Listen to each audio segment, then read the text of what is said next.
The middle-aged Taoist priest looked at the black peach blossom on Long Qing's chest and thought of the rumor that Ning Ke had pierced through this man's chest with an arrow on the snow cliff. He understood what Long Qing meant by the so-called dead man. He sighed and said nothing more. He walked up the stone steps and entered the unknown place of Jishou Abbey. Although Long Qing had already become the disciple of the Abbey Dean of Jishou Abbey, he was still a little nervous.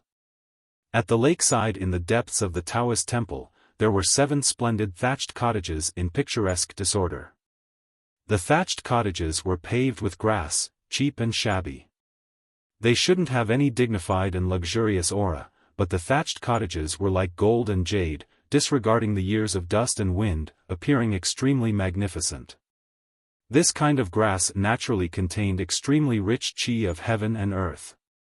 It could resist the cold aura of wind and rain and help people calm down.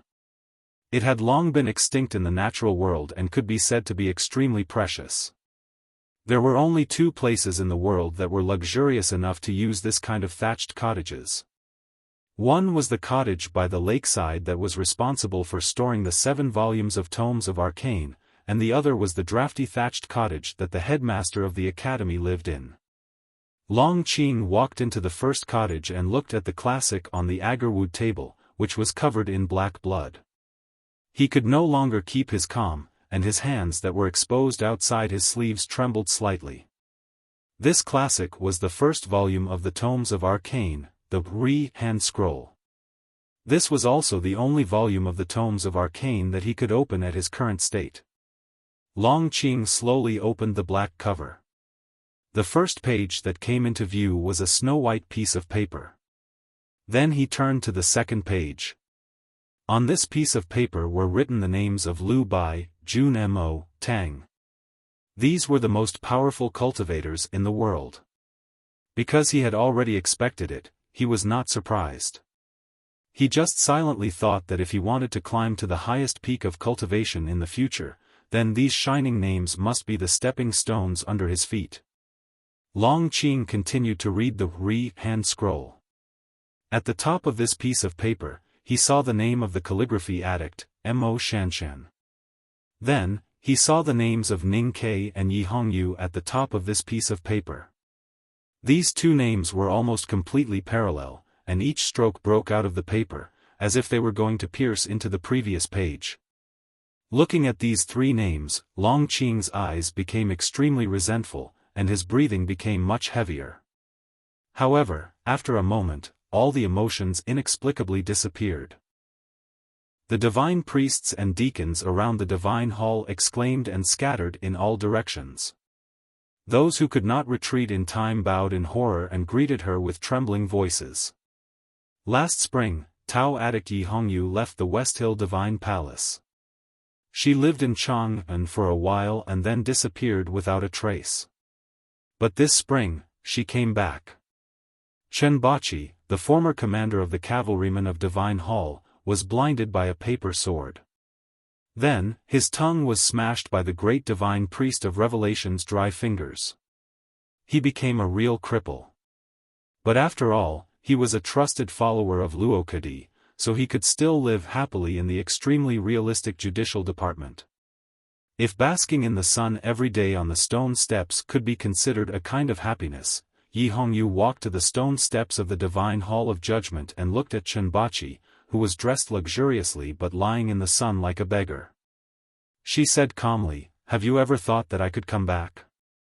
Many divine priests and deacons in the distance looked over, but no one dared to do anything to Yi Hongyu. It was not because the Tao addict's prestige still existed, but because the great divine priest of Revelation was furious because the Tao addict had left the mountain after he returned to the Peach Mountain last year. He even had a fight with the great divine priest of Judgment that no one knew about. Chen Bachi had heard people's exclamations earlier.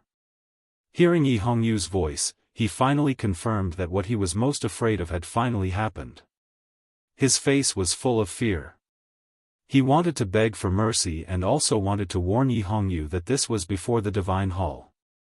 He wanted to use the prestige of the great divine priest of Judgment and Luo Kadi to save his life. But he could not speak now.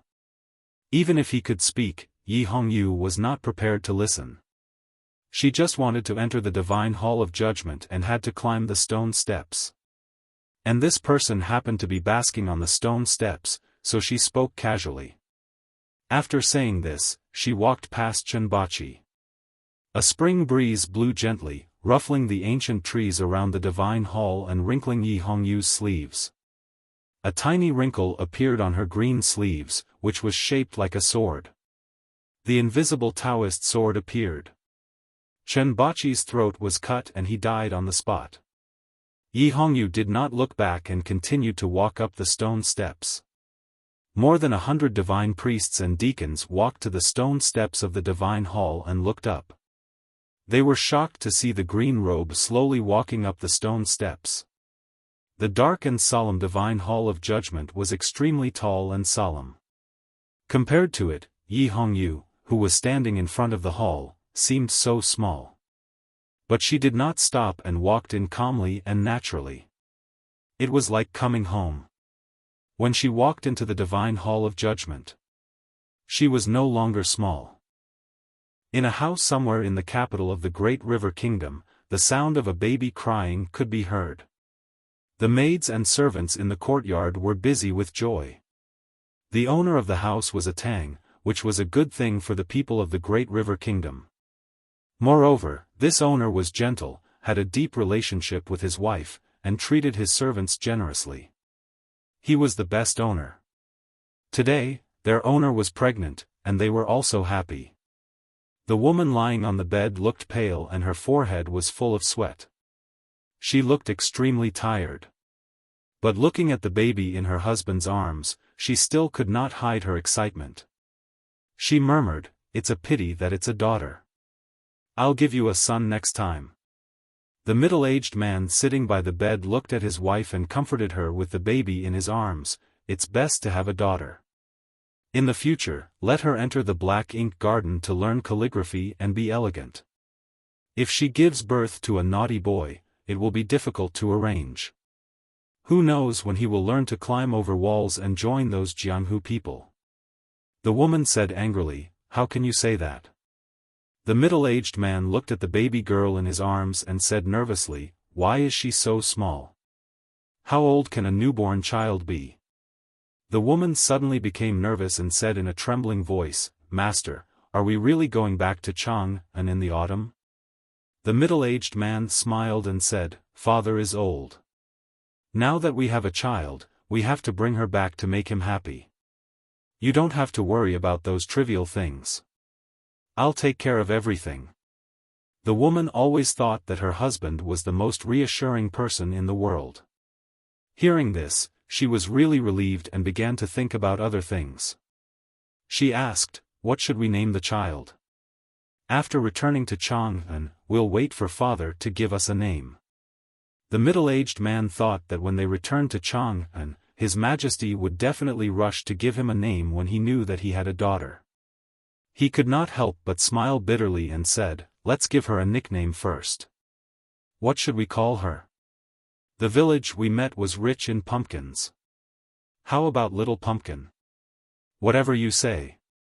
The word "born" was used to describe the birth of a new life. Sometimes, it was used to describe the relaxed mood after things were settled. In the Mogan Mountains in the west of the Great River Kingdom, there was a quiet lake. This quiet lake was the most famous ink lake in the Great River Kingdom. Mo Shanshan sat by the ink lake with a stone in her hand. She seemed to be ready to throw it into the lake or put it beside her, but she was still hesitating.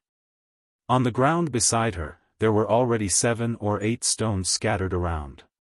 Some were round, some were square, and some were in different shapes.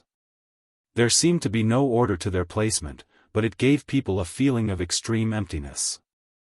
This emptiness was like the stomach after starving for 5 days, or like an empty wineskin. The night wind blew gently. Mo Shanshan frowned, her thin and sparse eyelashes fluttering gently. Her originally slightly round cheeks had become thinner, making her even more beautiful.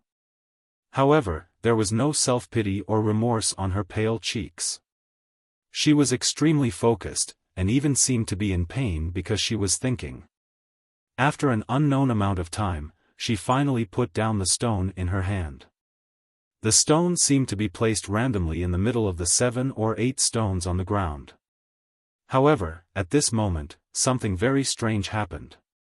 It was like a person who had been hungry for several days suddenly ate a large bucket of hard rice, or like someone threw a knife into a wineskin. A strong sense of sharpness suddenly enveloped the ink lake. Many waves appeared on the calm lake surface, as if even the lake water had sensed the rugged feeling that stretched between heaven and earth and blocked people's hearts. Mo Shanshan looked at the scattered stones around her and knew that she had finally succeeded in setting up a part of the stone array tactics. Her lake-like eyes became brighter and brighter, and her red lips were tightly pressed together because of joy. At this moment, she remembered the words she wrote in the letter. After so many things, the rivers and mountains in my eyes have a new meaning. On the day we meet again, what I write will definitely be more magnificent than what I write today. I hope you will also work harder and not let me down. The girl stood up and looked to the distant north. Thinking of that hateful guy, she said sweetly and proudly, I have already known my destiny. Will you let me down? Peerless figures like Kuharan, the youngest uncle of the academy, and Master Lotus had long disappeared, leaving only a few traces in the world. However, even these traces were extremely precious treasures. Back in the Tianqi Mountains in the depths of the wilderness, Ning Ke, Mo Shanshan, and Yi Hongyu fought against each other and entered the front gate of the Devil's Doctrine. In the process, they saw the great blockage formation set up by the great divine priest of light who founded the Devil's Doctrine. They saw the shocking sword marks left by Mr. Ku when he broke the stone array tactics. They saw the letter left by Kuharan in the front gate of the Devil's Doctrine, the traces of that battle, and most importantly, Lotus who was still alive. That was a bloody encounter. The 3 young experts of the cultivation world suffered great devastation both mentally and physically in front of this old monster, and they also gained extremely valuable experience. These experiences settled in their spiritual world, and then gradually began to be released and began to play a role. Ning Ke killed Xia Ho, Mo Shanshan entered the knowing destiny state, and Yi Hongyu bravely walked into the divine hall of judgment, all thanks to the trip to the front gate of the Devil's Doctrine. In a sense, neither youngest uncle nor Lotus had really died. The mantle of these 2 peerless powerhouses had been inherited by Ning Ke and the other 2 in a new way. Standing on the precipice at the back of the mountain of the academy and looking at Chang and city in the distance, Ning Ke recalled what had happened in the past 2 years. Climbing the old library, climbing the 2nd floor, comprehending talisman Taoism, entering the wilderness, inheriting the Great Spirit, and cultivating and fighting that he could never imagine before. Then he remembered what Xia Ho had said before he died and frowned slightly. He felt that there were invisible black clouds floating above Chang and city that was covered by the clear spring sunshine. He thought that he could not be the son of Yama. Although he had died once, in a sense, he had seen Yama, but that Yama was obviously not the same Yama in this world. But if he was not the son of Yama, why did the great divine priest of light cause such a bloody storm? Why did the Buddhism sect send people to see him and even kill him? He could not see the future clearly, and he did not know whether the Buddhism sect would be peaceful. Ning Ke slightly clenched his fists and made a decision. He would not attend the Yulan Hungry Ghost Festival in autumn. At this moment, the lively music and noise forcibly pulled him out of the high-level emotions such as sighing and vigilance, and pulled him back to the scene of the spring outing. Today was the spring outing in the back mountain of the academy. Under the organization of the headmaster of the academy, no disciple dared not to come. Anyway, the inhibition of the cliff cave had been removed, so the senior brothers who liked to play chess played chess in the cave. The senior brothers who liked to play the zither and flute sang and played songs in the cave. Those who liked to embroider continued to embroider, those who liked to read continued to read, those who liked to write small regular script continued to write small regular script, those who liked to chat continued to chat, and those who liked to pretend to be lonely continued to pretend to be lonely. These were all very elegant hobbies, but when these hobbies appeared at the same time in the cliff cave, it suddenly became vulgar because it was too noisy, too much like the scene of performing on the streets in Chang'an. Sang Sang was the one who really worked hard today, because she was responsible for preparing the food, and under Chen Pippi's strong request, she boiled 3 large urns of chicken soup. "Young master, drink it quickly. It's the freshest." Sang Sang carried a bowl of chicken soup, quietly walked to the cliff edge, and handed it to him. Ning Ke looked at her slightly messy hair and the grass dust on her face, and could not help but feel a little distressed. He said angrily, "Chen Pippi made a fool of you, and you actually listened to him. Is the chicken soup calligraphy and chicken soup the same thing? The chicken soup calligraphy is sold for a lot of silver, but does that make the chicken soup more precious?" Sang Sang smiled and did not say anything. In fact, she was very happy that people in the academy liked to drink the chicken soup she made. She reminded him, "This chicken is very good, and it can produce a lot of oil. There is a thick layer of soup floating on top, so it looks like there is no heat, but in fact it is very hot. It will not cool in a short time. Young master, you should blow on it before drinking." Sang Sang went to the hut to prepare salad and steamed buns in the big pot. Eldest brother walked out of the cliff cave, stood beside Ning Ke, and looked in the direction of Chang'an. Ning Ke handed the bowl to him and said, "Senior brother, this is the freshest bowl." Eldest brother smiled and shook his head. After a moment of hesitation, he said, "Younger brother, actually I have a question in my heart. I know this question is wrong, but it always makes me a little flustered." Ning Ke said, "Senior brother, please tell me." Eldest brother looked at the distant Chang'an city, frowned slightly, and asked, 15 years ago, when you picked up the knife in the woodshed, did you ever think that the general's son was actually innocent?" Ning Ke was slightly stunned, and after thinking for a moment, he said, "It was very chaotic at that time, and I really don't know what I was thinking at that time. But I will naturally understand later." Then he sincerely asked, "Senior brother, if you were in the same situation at that time, what would you choose?"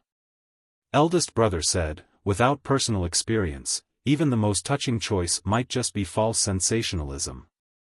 But if it were me now, I would probably choose to do nothing." Ning Ke knew that eldest brother was speaking from the bottom of his heart. Sacrificing the innocent for his own survival was probably not a choice that eldest brother would make. He said, "Senior brother, you are a benevolent person." He continued, "Second brother is a man of ideals, but it is really difficult for me to be one. I am just a selfish person, and I only want to survive." Eldest brother patted him on the shoulder and said, "Teacher once said that selfishness is the biggest driving force for human beings to move forward. Although I don't really understand this saying, I think there must be a reason behind it.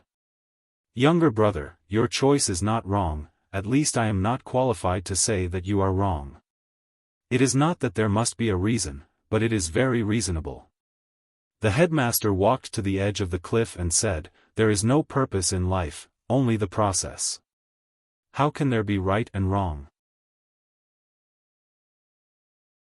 Chapter 492. At this moment, I was indeed a little tired. I had originally wanted to write it tomorrow, but tomorrow was the beginning of the next volume. I was most afraid that I would not be able to write it if I left it until tomorrow. Thus, I would casually chat with everyone for a while. I was quite satisfied with the last chapter. I picked up all the things at the beginning and extended it to the huge plot of joining the devil. Looking back, it was probably more vivid. In any world, when the previous generation dies and the next generation grows up, there will be such things as inheritance. The North Sea volume of the Qingyu era talked about the inheritance of power. In this volume, there were also some parts that talked about inheritance, but it was relatively more ethereal. I wanted to talk about the inheritance of willpower and spirit. Although I did not have such things, it did not mean that the people in the story could not have them. This volume was very long. After careful consideration, I was sure that some of the plots could be written more concisely and quickly. However, when I was writing, it was really difficult to control. These were definitely the correct conclusions after looking back. However, I had been constantly making corrections. For example, in terms of the plots, there were many parts that could be written in detail, so I simplified them. For example, in terms of the dialogues, my dialogues were much simpler and clearer than before. I had once said that it had the feeling of the Vermilion Bird era, and it was indeed true. Back then, I wrote dialogues like this, and I liked it. The reason why the second volume, Lake of Winter, was so long was because there was too much content. The Desolate Man, War, the opening of the front gate of the Devil's Doctrine, the Paming hand scroll of the Tomes of Arcane, the inheritance of the Great Spirit, the birth of Lotus 32, joining the Devil, the revelation of Sangsang's birth, the inheritance of the Light, the two of them killing Xia Ho, and so on. All kinds of important characters appeared one after another, leading to the big show at the end. Joining the Devil and killing Xia Ho were the two longest plots. Of course, it was because they were the most important. There was a separate chapter on joining the Devil. Other than joining the Devil, it was more important to talk about the background of the previous generation, as well as the root of the conflict in this story. Of course, killing Xia Ho was also important. That was the biggest goal of Ning Kei's life in the first half of his life. However, I thought that from the beginning of the book, no one would think that Xia Ho was the big boss. Yes, there were many bosses in this story, but it could also be said that there were no bosses. As I said before, I hope to write this story happily, simply, and pleasantly. Then, I wanted to use as few twists and turns as possible. Simple is powerful. Don't I often say this nonsense? Chapter 493. For a country, the year was like a person's name. It was not necessarily resounding, but it must be there. Therefore, every country in the world had its own year. But there were only two kinds of years that could be remembered by the people and used effectively in daily life. Time passed, and it was the 16th year of Tianqi era in the Tang Empire, which was the 3447th year of Daji of West Hill. Many things happened in the spring of this year. Yi Hongyu, the Tao addict, finally returned after leaving the West Hill Divine Palace for a whole year. She killed Shenbachi under countless horrified gazes and then walked into the Black Divine Hall of Judgment. The moment she stepped into the Divine Hall, a majestic voice sounded from the depths of the hall. A huge sound wave hit the wall made of black boulders, shattering into countless fine and ear-piercing sounds that were as sharp as steel needles. They instantly came in front of her and shrouded her body. You are the first person to betray the Divine Hall and dare to come back. Are you here to be punished? The majestic voice pierced her eardrums like thousands of steel needles. Yi Hongyu frowned slightly but did not respond. She just looked indifferently into the depths of the Divine Hall. There was a dazzling bead curtain in the depths of the Divine Hall. Behind the bead curtain, a huge blood-colored black jade throne could be vaguely seen, and the majestic figure on the throne could be seen. Just like in the past years, the voice that came from the black jade throne stirred up cold divine power and looked down on everything in the world. Today, there was even some mockery in it. Yi Hongyu was extremely devout, truly devout. Therefore, she did not think that her leaving the West Hill Divine Palace was a betrayal. But she did not want to defend herself to the voice behind the curtain. She just wanted to walk to the bead curtain and finish what she was going to do. She thought so she did it. She walked quietly into the Divine Hall of Judgment. Her cyan Taoist robe fluttered slowly on the black smooth ground, like a green leaf walking in the dark night. It was inconspicuous but very eye-catching. A priest of the judicial department stood beside the stone pillar and looked at her and shouted, "How dare you!" Another priest from the judicial department shouted furiously, "How dare you!" More and more heavenly officials rushed out, their red robes surging on the vast black ground like blood. However, they gathered together to form a lake of blood. Furious and cold shouts of rebuke continuously rang out, impudent. Yi Hongyu's thunderous rebuke did not change her expression at all. She was still as calm and indifferent as ever. Every step she took was exactly the same distance. Yi Hongyu's faith in Haotian was impeccable, but she was not one of those foolish believers who cried when they saw the divine temple. She respected nothing but Haotian. That was why she did not choose to give in when she was pressured by the hierarch and the great divine priest of judgment. Instead, she left the Westhill Divine Palace resolutely and did not hesitate to bear the crime of being a traitor of Haotian Taoism. That was why she returned to the Westhill Divine Palace today and walked towards the bead curtain. She was an extremely impudent person in the first place. Everything she did was extremely impudent, so how could she be moved at all when the red-robed divine officials in the Black Divine Hall berated her for being impudent? She walked towards the depths of the Divine Hall. Those heavenly officials from the judicial department wearing blood-red robes were extremely angry. They were trembling with anger and their faces were red. However, it was strange that no one dared to stand in front of her and attack her. Yi Hongyu walked into the crowd of heavenly officials. The heavenly officials retreated in horror and made a path for her. It was like a green leaf falling into a bloody lake of blood. The lake water parted and retreated towards the shore, not daring to touch the green leaf. Finally, she walked from the outside of the divine hall to the bead curtain. She stopped and calmly looked over. Behind the bead curtain, the great divine priest of judgment sat on the seat of heavenly black jade. He rested his chin on his hand and seemed to be thinking about something complicated.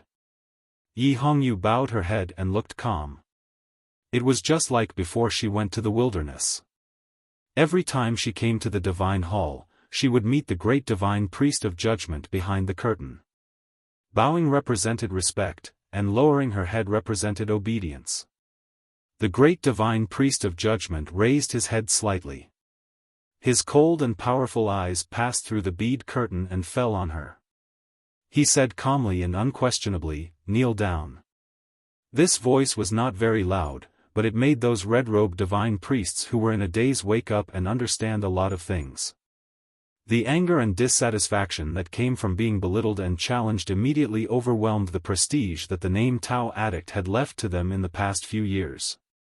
Even if you had a chance to regain your strength, even if you were still the terrible Tao Addict, this was the divine hall of judgment. Behind the bead curtain was the invincible great divine priest of judgment. What else could you do but kneel down? They raised their arms and pointed at Yi Hongyu, who was bowing her head in front of the bead curtain. They shouted in unison, "Kneel down! Kneel down! Kneel down!" These voices were either angry, excited, cold, or cruel. They gradually converged and became very orderly, like thunder echoing in the quiet black divine hall. When Yi Hongyu was still the Tao Addict, she never knelt in front of the bead curtain, even if the great divine priest of judgment was behind the curtain. Later, when she was not the Tao Addict, she once knelt in front of the bead curtain. That time, the divine hall of judgment deliberately gave her pressure and infinite humiliation. From that day on, she vowed that unless she could once again gain the power not to kneel, she would never step into the divine hall of judgment again. Today, she walked into the divine hall of judgment, so of course, she would not kneel again. "I only kneel to those who deserve it," Yi Hongyu said. Behind the bead curtain, the great divine priest of judgment slowly sat up and said indifferently, "For example?" Yi Hongyu said, "For example, Haotian, the Abbey Dean, the hierarch, the great divine priest of revelation, and divine Lord Lotus. But your name is not among these examples." The great divine priest of judgment said in a cold voice, "How dare you compare me with that devil Lotus?" Yi Hongyu said, "Divine priest, you are not even one petal of divine Lord Lotus. It is indeed wrong to compare you with him." The great divine priest of judgment suddenly laughed. His laughter was full of ruthlessness and coldness. Don't think that because you have a brother, I really dare not to kill you. Don't forget that this is the Divine Hall of Judgment. We have the special rules bestowed by Haotian. Yi Hongyu raised her head and said coldly, the anger of judgment should turn into the divine fire of Haotian, but the anger of the great divine priest can only turn into laughter. It is really ridiculous. There was a slight sound of surprise behind the bead curtain. As Yi Hongyu raised her head, the great divine priest of judgment found something very unexpected and interesting, so he decided to let her live. I didn't expect that you not only recovered your state, but also succeeded in breaking the realm. It is really beyond my expectation. You know the rules of the Divine Hall of Judgment very well. Then come back and be a priest again. The Divine Hall of Judgment punished the world on behalf of Haotian. It followed an unusually realistic and cold rule. Strength represented everything, and the weak should be bullied. Whether it was power or rank, it was only related to strength. If you were no longer strong, then you were no longer qualified to have power and status, and even should not be alive. If you became strong again, then you could have power and status again. Yi Hongyu forced herself to lower her state to escape in the wilderness. Her strength was seriously damaged, and there was no hope of recovery. So she saw coldness and suffered a lot of humiliation. Now that she had recovered and even had more powerful strength, then she was no longer qualified to be humiliated. However, could those things be erased by the words of the great divine priest of judgment, as if they had never happened? For people outside the divine hall of judgment, this was unimaginable. But for those in the divine hall of judgment, this was a very natural thing. Those priests in red robes heard the order of the great divine priest of judgment and quickly stopped scolding Yi Hongyu. They calmly retreated to the side. In the eyes of these priests of the divine hall of judgment, all Yi Hongyu asked for was this sentence from the great divine priest of judgment. The great divine priest of the West Hill Divine Palace was said to be above the great divine priest of Haotian. He was extremely respected, and even the hierarch lord could not casually scold him. How could he apologize to a mortal? The great divine priest of judgment allowed Yi Hongyu to return to the divine hall and let her continue to be the grand priest of the judicial department. The divine hall of judgment had never been a forgiving place. Yi Hongyu was not a forgiving person either. After hearing the words of the great divine priest of judgment, she smiled slightly. At the moment when the beautiful face revealed a smile, many scenes appeared in front of Yi Hongyu's eyes. On the Yanming Lake in the wind and snow, Ning Ke unbelievably pulled out his padao under the powerful iron spear.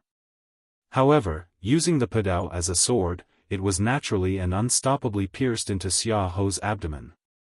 In the stone house of the West Hill Divine Palace, under the dim light, she tore open the envelope and took out the letter. The clumsy sword on the paper turned into a turbid river. In the mountain of bones, Divine Lord Lotus, who was as skinny as a ghost, grabbed his shoulders tightly. He calmly and mercifully lowered his head and tore off a piece of flesh from his shoulder. At the bottom of the Daming Lake, countless sharp stones blocked the way. She lowered her body and wiped off the green marks on a stone. She saw the 2 sword marks left by Mr. Ku of the Academy. Countless scenes flashed in front of Yi Hongyu's eyes. The 2 sword marks finally merged into one, falling on the yellow paper, falling on the snow lake, falling into her eyes, falling into her heart, and into the scabbard at her waist. Yi Hongyu unsheathed her sword. It was this sword. Then she stabbed at the bead curtain. At the great divine priest of judgment. The black divine hall of judgment, shrouded in the beautiful light of late spring, looked especially solemn.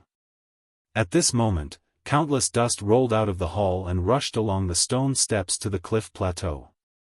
In the white divine hall at the highest point, there was a thunderclap, as if even the gods were shocked and confused. In another divine hall, the great divine priest of revelation sighed softly. In the divine hall of judgment, the red-robed priests fell to the ground. The bead curtain had been completely broken. Yi Hongyu stood behind the bead curtain and in front of the throne. Her right hand holding the sword trembled slightly, and her pale face looked extremely indifferent. She pulled the sword out of the chest of the great divine priest of judgment. Countless blood splashed out from the horrible wound on the chest of the great divine priest of judgment, instantly drenching the blood-colored divine robe and staining Yi Hongyu's green Taoist robe. The great divine priest of judgment frowned and looked at the sword wound on his chest. He said, "It doesn't make sense." Yi Hongyu looked at him and said, "You said that this is the rule that Haotian gave us. So as long as I have the ability to kill you, I dare to kill you." The great divine priest of judgment raised his hand in pain and rage, and then died. Yi Hongyu pulled him down from the throne and sat on it herself. Before sitting on the throne, she had to step on the body of the great divine priest of judgment. From now on, she was the great divine priest of judgment. The seat of heavenly black jade was very big, like a sea of blood. Her green Taoist robe was stained red. Sitting on the throne, she was like a very inconspicuous drop of blood in this sea of blood, but it was the thickest and coldest drop.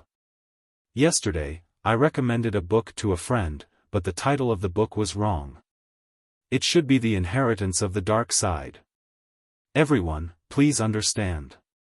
I'm going to the beginning of September. I sincerely ask everyone to vote for me. I will update very little this month, so I'll say it in advance. Goodbye, thank you. To be continued. If you like this work, please come to Chidian.com to vote for me. Your support is my greatest motivation.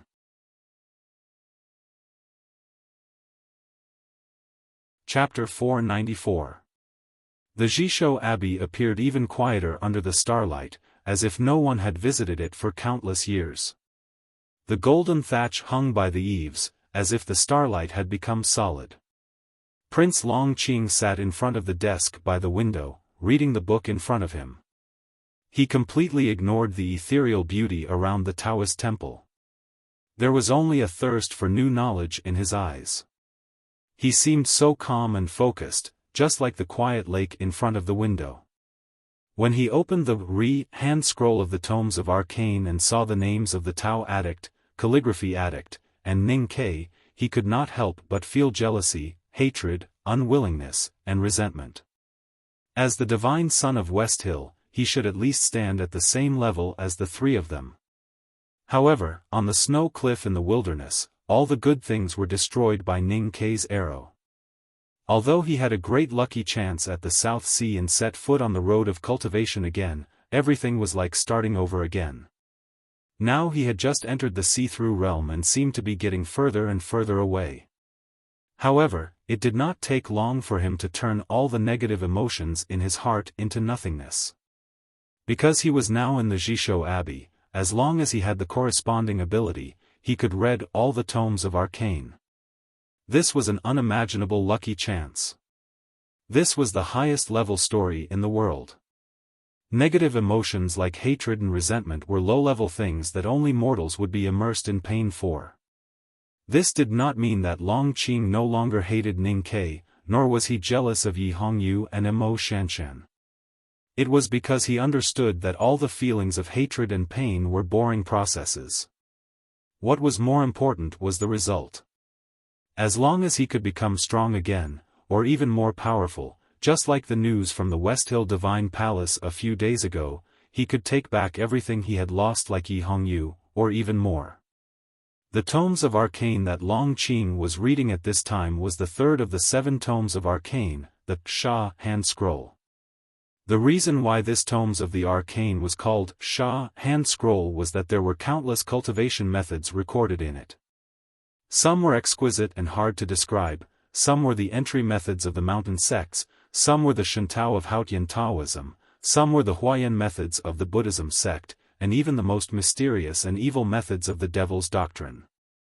Almost all the cultivation methods in the world were recorded in this tome of the arcane. Only the back of the mountain of the academy could compete with Hao Han's collection and the quality of the cultivation methods. As for the world-renowned Xinghe County Book Collection building, it was not qualified to be compared with these two. Starlight fell on the pages, illuminating the human figures painted in thick ink. There were countless lines flowing back and forth between the figures. There were countless records of cultivation methods. Longqing County's cultivation methods flowed at the bottom of the book. This strange cultivation method was called Grey Eye. Grey Eye was neither a Haotian Taoism cultivation method nor a Devil's Doctrine cultivation method. Instead, it was the product of a mighty person of the Jishou Abbey killing an elder of the Devil's Doctrine who cultivated the practice of Taotai many years ago. After thinking about the dangers of the battle, he pondered for 3 nights and used his vast knowledge and wisdom to transform the practice of Taotai. The foundation of this cultivation method was the Taoist. In essence, it was to seize other cultivators' psyche power and consciousness to strengthen oneself. However, after being transformed by Taoist law, it did not need to devour flesh and blood. It could directly seize consciousness. It did not look as bloody as before. It seemed to be more neutral and peaceful. In fact, it was evil and cruel as before. If he was still the proud and misophobic Prince Longqing, he would not cultivate such an evil cultivation method, even if he would be tempted by great power. However, he had experienced so many things. He was once filthy, weak, and had done many ugly and evil things. He was no longer the Prince Longqing of that year.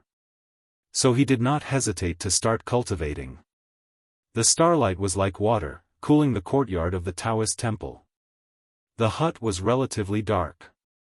Longqing looked at the Sha hand scroll of the tomes of arcane. His consciousness moved slowly with this cultivation method. His face became paler and paler. Many days ago, on the South Sea, a small boat rose and fell in the waves. The sun on the sea was unusually hot. The fish had already dived into the deep sea, and the seagulls had naturally disappeared. Longqing knelt behind the Taoist in indigo, enduring the scorching sun. However, his face did not become dark, but extremely pale. This was the depth of the South Sea. It was tens of thousands of miles away from the land, and the coastline could not be seen. The Taoist in indigo stood on the bow of the boat and watched the waves rolling. It seemed that he was watching the ebb and flow of the tide on the coast. Persistence is an obstacle, even if it is the persistence of light and darkness.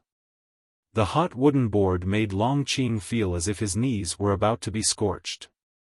However, he did not dare to move. He said in a trembling voice, "I have tried to stop persistence and go to the night in the north on the wilderness. However, even so, I still did not see the light in the night." The Taoist in indigo stood on the bow of the boat and looked at the sea with his hands behind his back. He said, "You want to find something, so you made a choice. Making a choice is a kind of persistence." Longqing asked, "Then how can I not be persistent?" The Taoist in indigo said, "Buddhism pays attention to meditation. What we pursue is loneliness. Not being persistent means not moving your mind.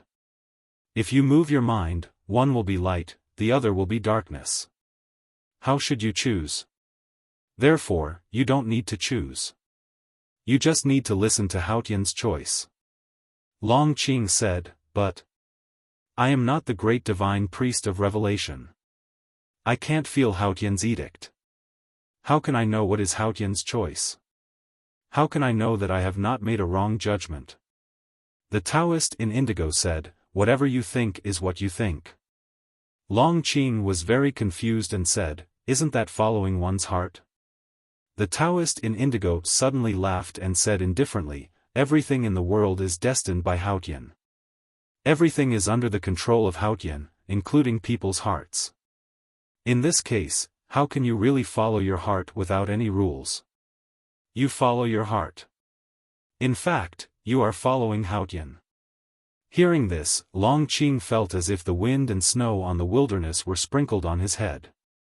Suddenly, the fierceness of the scorching sun was washed away. He became extremely refreshed and instantly understood many things. He bowed forward and pressed his forehead against the hot deck. His slightly trembling voice was full of desire and courage. He said loudly, "I want to become stronger." The Taoist in indigo said, "The day before yesterday, I threw you into the fire spring. With the endless warmth and mercy given by Haotian, I rebuilt the snow mountain and ocean of qi in your body. Now you can already cultivate. If you want to become stronger as soon as possible, then after you come ashore, go to the West Hill and enter that shabby abbey." Now that Long Qing knew the incomparably noble identity of the Taoist in indigo, he could naturally guess that the shabby abbey he mentioned was the legendary Jishou Abbey. He could not help but be ecstatic and kowtow repeatedly.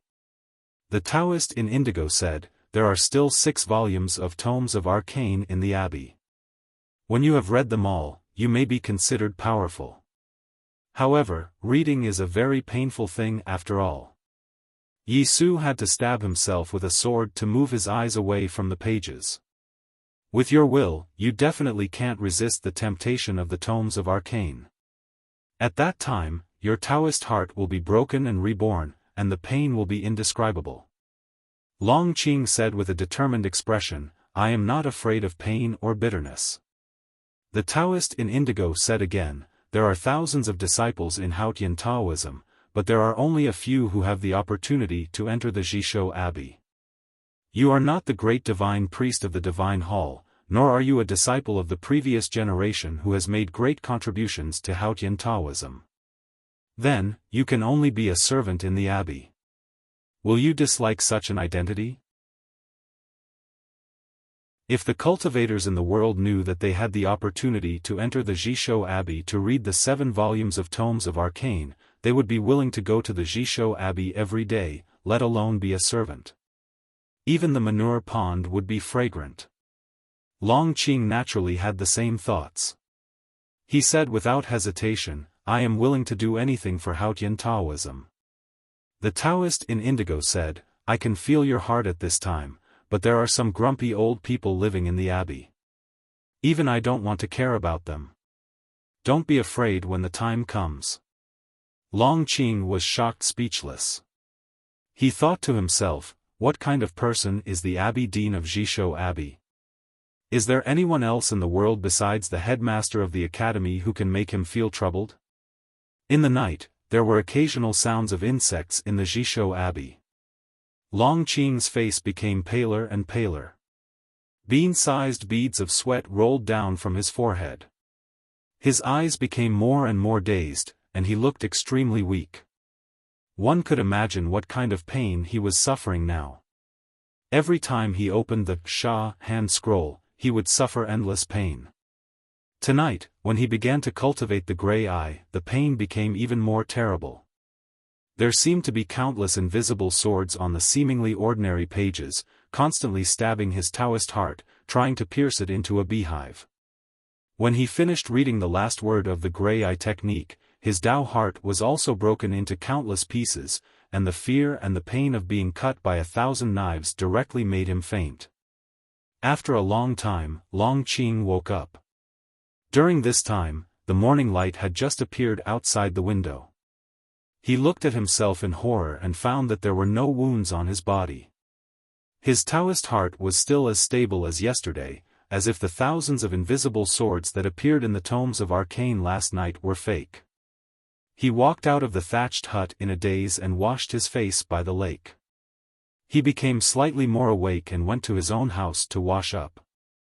Then, he started to fetch water to start a fire to cook. After he finished serving the 3 martial uncles who were serving the Tian Shu and finished their breakfast, he carried 2 buckets of clean water and a few boxes of things and walked towards the back of the monastery. This spring, Long Qing did chores day after day in the Jishou Abbey. He cleaned the courtyard, cooked, wiped the table, and ground the ink. Only late at night did he have the opportunity to read and cultivate. The days were very hard, but his mood was very peaceful. He did not have a trace of complaint. He just did it in silence and tried to read as much as possible.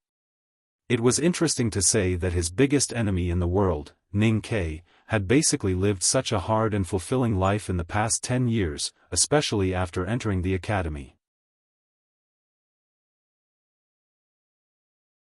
Your support is my biggest motivation.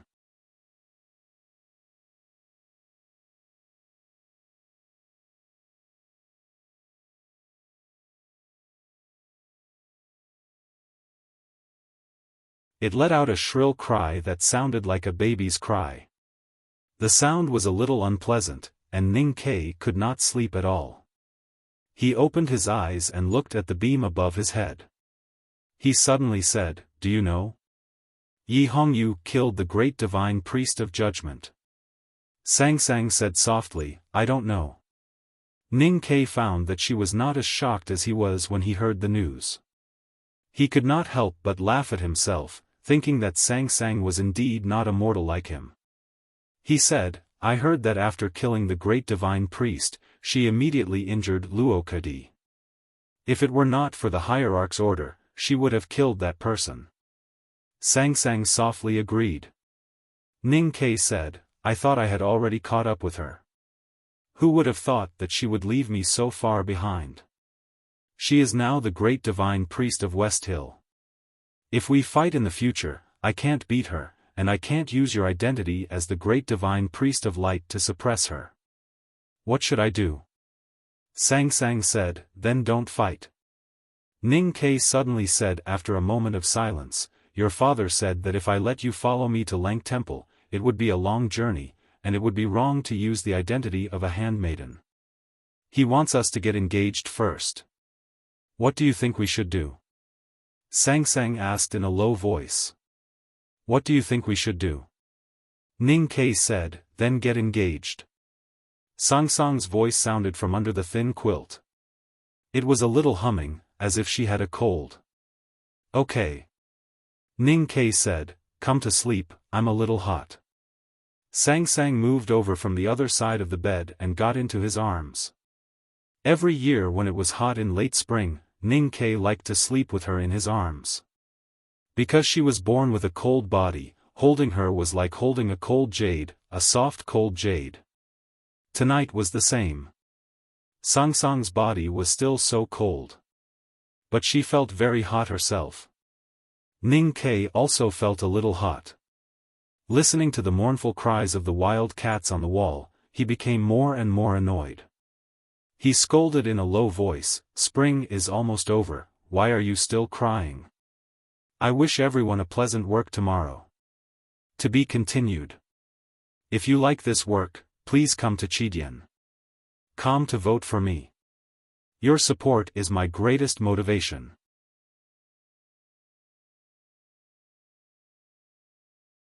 Chapter 496.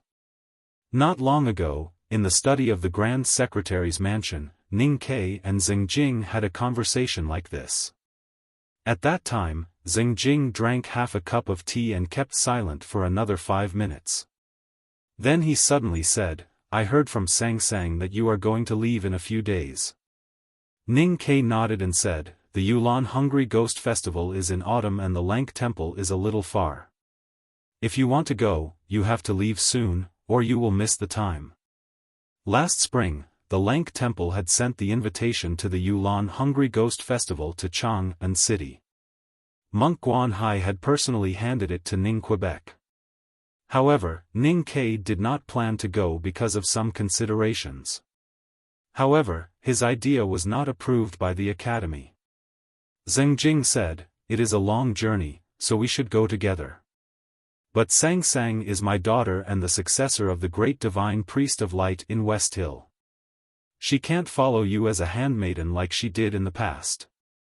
Have you thought about this?" Ning Ke had not thought about this problem. He said, "Then what do you mean?" Xingjing looked into his eyes and asked, "How old is Sang Sang this year?" Ning Ke counted the days and said, 16. Xingjing said firmly, "Since she is 16, what are you waiting for? Hurry up and get married. It will be more convenient for us to get along on the journey as husband and wife, and the Grand Secretary's mansion will not be laughed at." Ning Ke said helplessly, "Are you in a hurry? We only have a few days to prepare. Zheng Jing looked into his eyes and said, "You two have been together for 16 years. How can you be in a hurry? But marriage cannot be neglected. How about you get engaged first?" It was a simple conversation, but Ning Ke could not resist in front of a father who cared about his daughter. He agreed in a daze. Under the starlight outside the window, Ning Ke looked at Sang Sang in his arms. He saw her gradually relaxed brows and saw the smile on her dark face. He could not help but smile as well. They would get married one day. Why should he be afraid of getting engaged? But when he dug out the dying baby from the pile of corpses 16 years ago, he did not expect that she would one day become a girl and become his wife. Thinking of these trivial things, Ning Ke gradually fell asleep.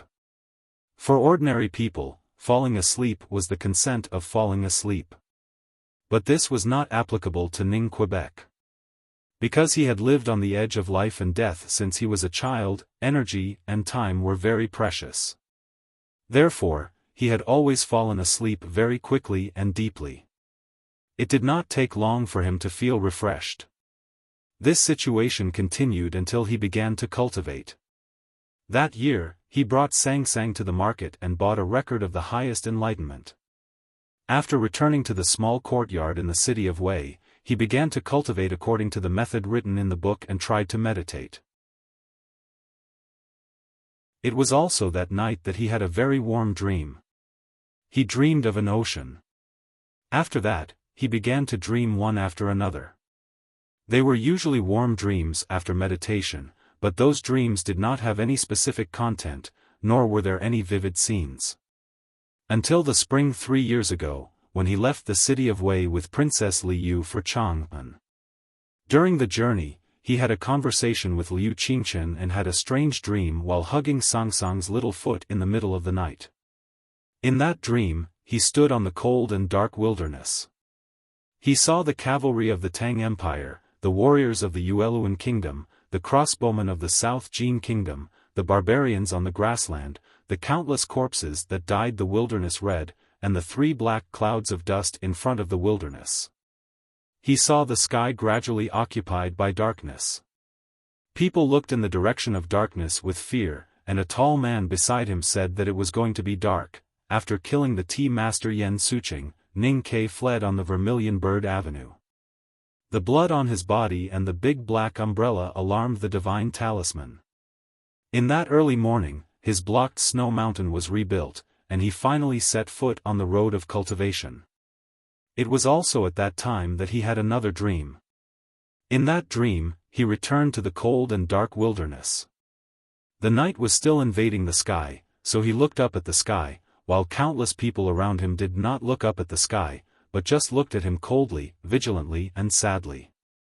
At this time, a sudden thunder sounded in the sky, and a light door slowly opened. Light came to the world again, and a huge golden dragon indifferently stretched out its head, looking down at the people on the ground. In the exam to enter the second floor of the academy, Ning Ke once again entered the dream where reality and illusion could not be distinguished when he climbed the rock on the peak. The night was still invading the wilderness, and the light was hidden behind the clouds, becoming brighter and brighter. People in the wilderness were still looking at him, including the housekeeper and the young master whom he had killed many years ago. The tall man asked him what choice he would make, and he said he did not want to choose. The tall man asked him what if he had to choose. At the end of the dream, Ning Ke killed the housekeeper and the young master again, and then walked into the night with the knife on his back. Ning Ke looked at the 3 black smoke and felt the coldness coming from them, and his body became very stiff. He knew that he was dreaming, but he did not know how to wake up from the dream. The night was getting colder, and the light was getting brighter and brighter, dividing the whole sky into 2 halves. The huge dragon head looked down at the people on the ground mercilessly, and slowly opened its mouth. The soldiers in the wilderness were still fighting with each other, but it was hard to tell who was fighting with whom. Countless corpses were soaked in blood. He looked at the tall man beside him, and looked at the white hair on his shoulders. His heart beat faster and faster, as if the broken war drums in the wilderness could explode at any time.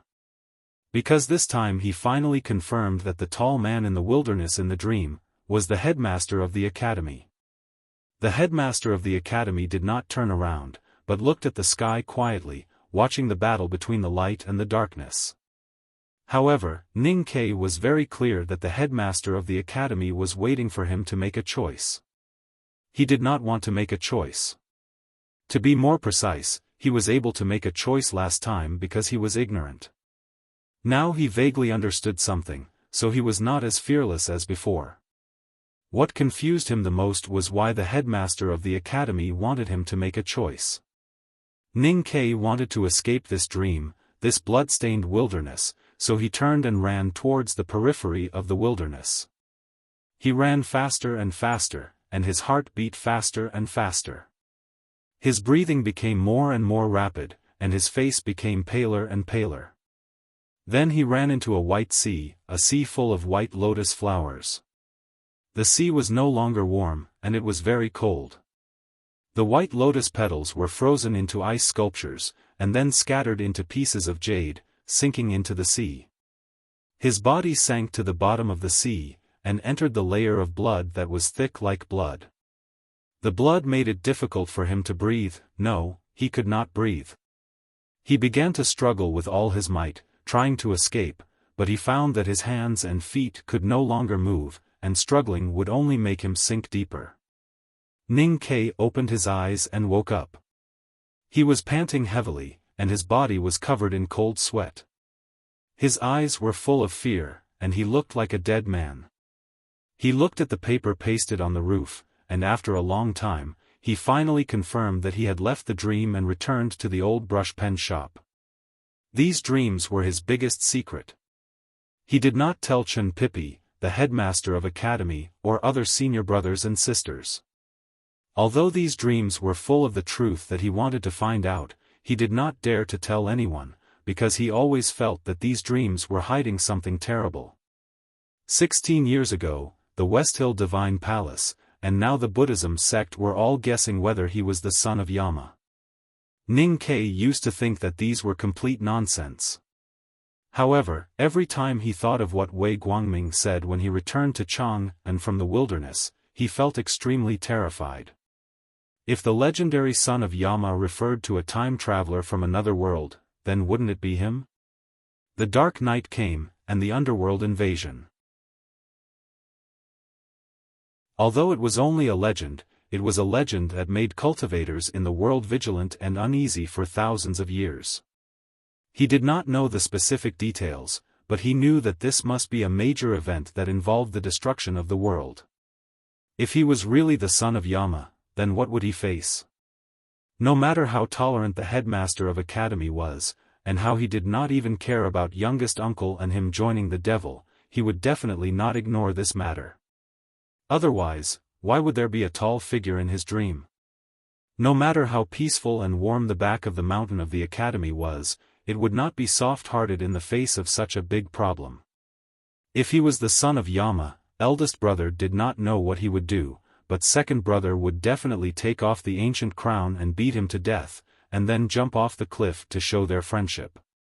If he fell into the hands of the West Hill Divine Palace, he would definitely be tied to the stake and burned to ashes.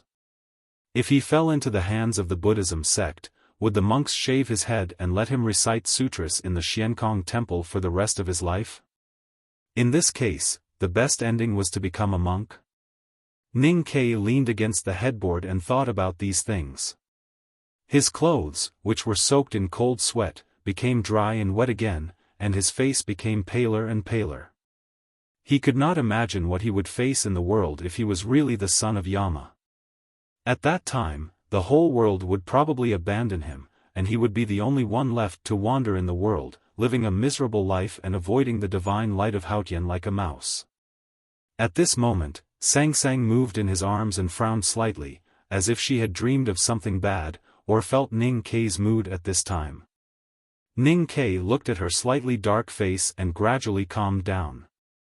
Because no matter whether he became a traitor or said that he was the son of Yama, there would always be a little handmaiden who would not leave him. Even if he wandered in the world again, he would not wander alone in the world, but two people. This was good. He lowered his head and kissed between her eyebrows, trying to kiss away the frown there. However, Sang Sang seemed to feel uncomfortable, and her eyebrows were knitted tighter and tighter. Ning Kai suddenly felt that something was wrong. Sang Sang's face became paler and paler, and it was as frightening as snow. Her tightly knitted eyebrows seemed to be in great pain, and her body became colder and colder. Ning Kai was shocked and hurriedly shook her to wake her up. Sang Sang opened her eyes with difficulty and looked extremely weak. A bone-piercing chill came from her clothes, and Ning Kai could not help but shiver. Sang Sang trembled in pain and clutched Ning Kai's clothes tightly. She wanted to say something, but could not say anything. Ning Kai did not dare to delay. He got up and blew a loud whistle.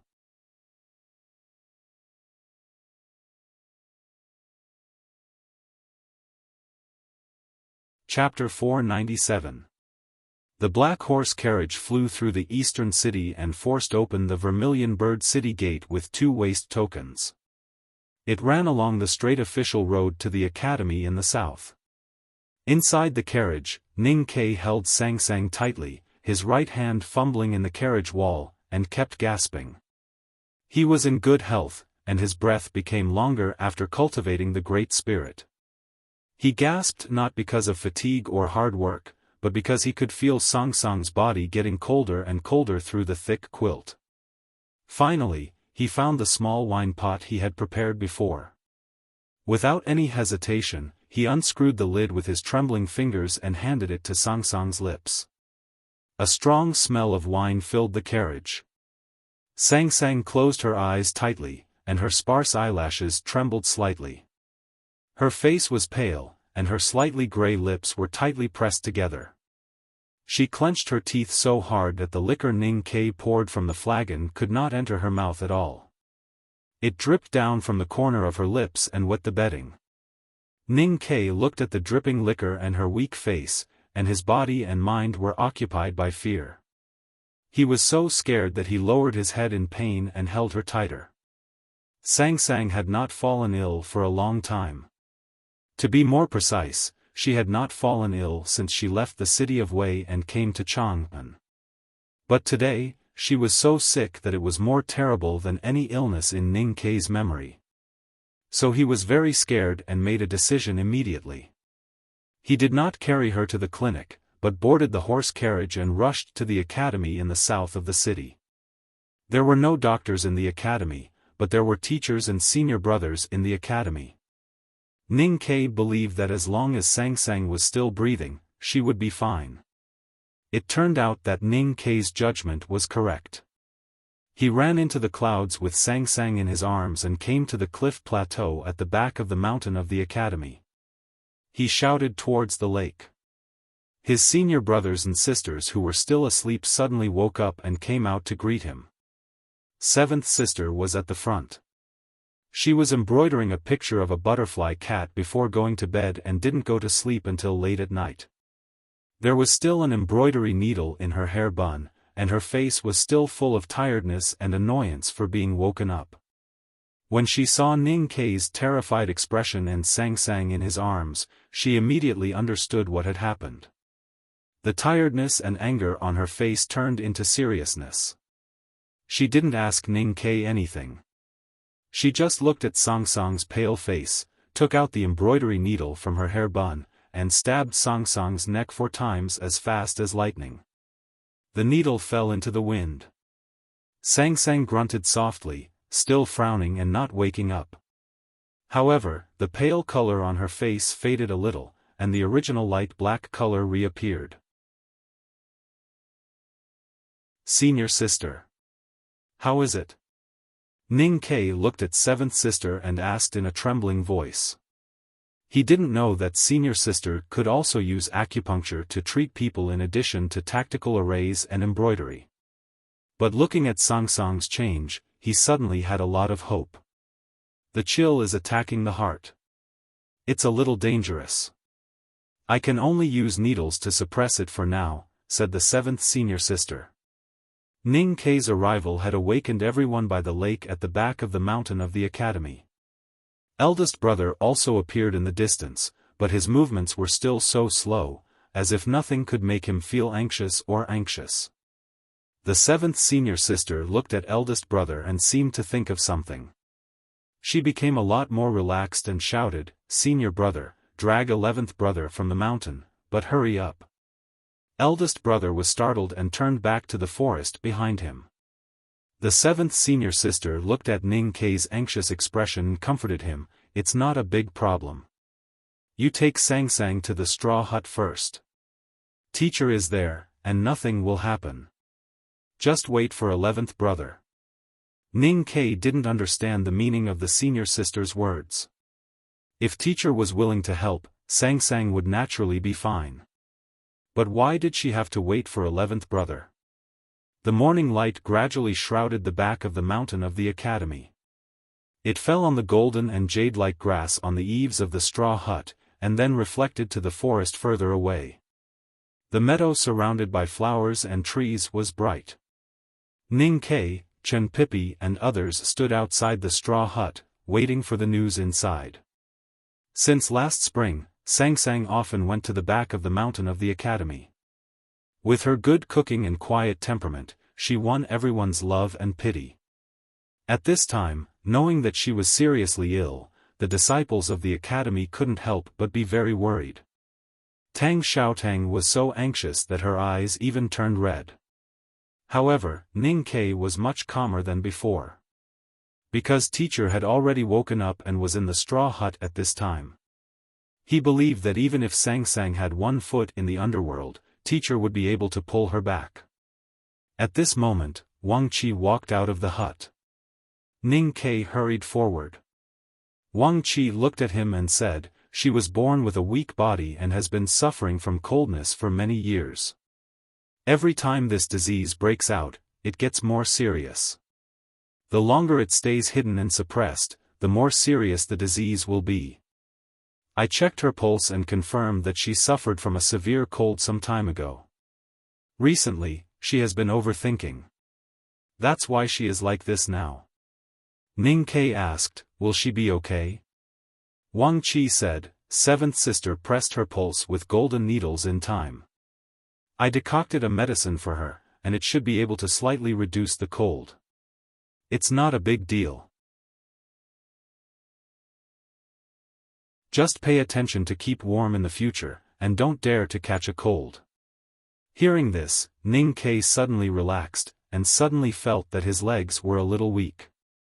Wang Qi suddenly thought of something and looked at him confusedly and asked, "Youngest brother, Sang Sang's disease came from her mother's womb, and it must have broken out many times in the past years.